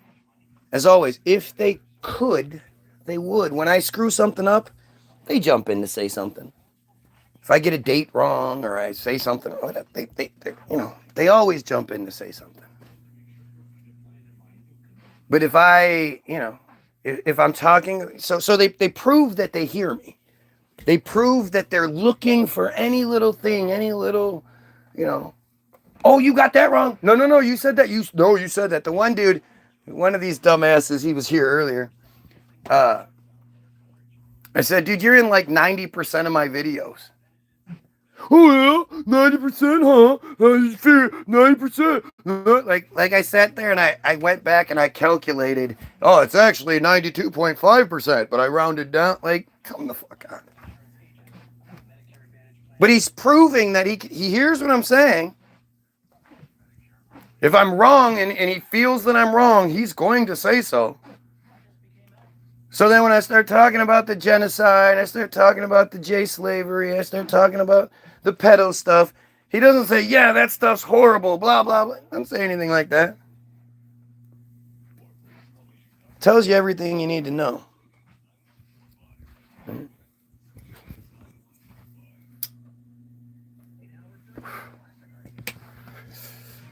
I can't imagine, like, it's strange to me to be, like, again, it's part of the I refuse to accept it aspect of things. Like, it's part of the reason why I lean much more towards Team Jorge and bot farm bullshit, because I just can't imagine that I'm this important to anybody in a negative way. Like, it's hard for me to believe. I could understand how people that are on the same page, that are like, man, somebody's finally saying these things, because nobody does say these things. That's why I say them. If there was somebody else saying them, I'd fucking tell you to watch them. So I know there are people out there that are just like, it's refreshing. It's like, thank you. Finally, somebody's saying these things. The Karens of the world. But to think like there are these other people who, where'd you have a job, who are on my feed while I'm doing my feed. They're telling me I should be at work. And they don't see the irony in that shit. Like, it's all just, it's levels of stupidity. I love pointing out, because it's the evidence to the contrary. You know, lack of evidence for something is evidence against. And all these dumb things, like this dumb Jay on here right now, just saying dumb shit after dumb shit after dumb shit. Trying to justify the fact that he obsesses over me. He waits for me to go live so he can then jump on and watch me for hours because he hates me. That's believable. I believe that. And with that, I'll invite you to go get the free download, www.the-bilderberg, Link is in the description. As well as a link to Hollywoodism, as always. And a link to our Facebook page. So go check it out. The download's free. All you got to do is put 0 when it says, how much do you want to pay? You can put 0. Hey, if you're one of those millionaire trolls, prove you're a millionaire and put $1,000 in there. What's $1,000 to a millionaire? That's a penny. You wouldn't spend a penny to prove your point. To shut me up.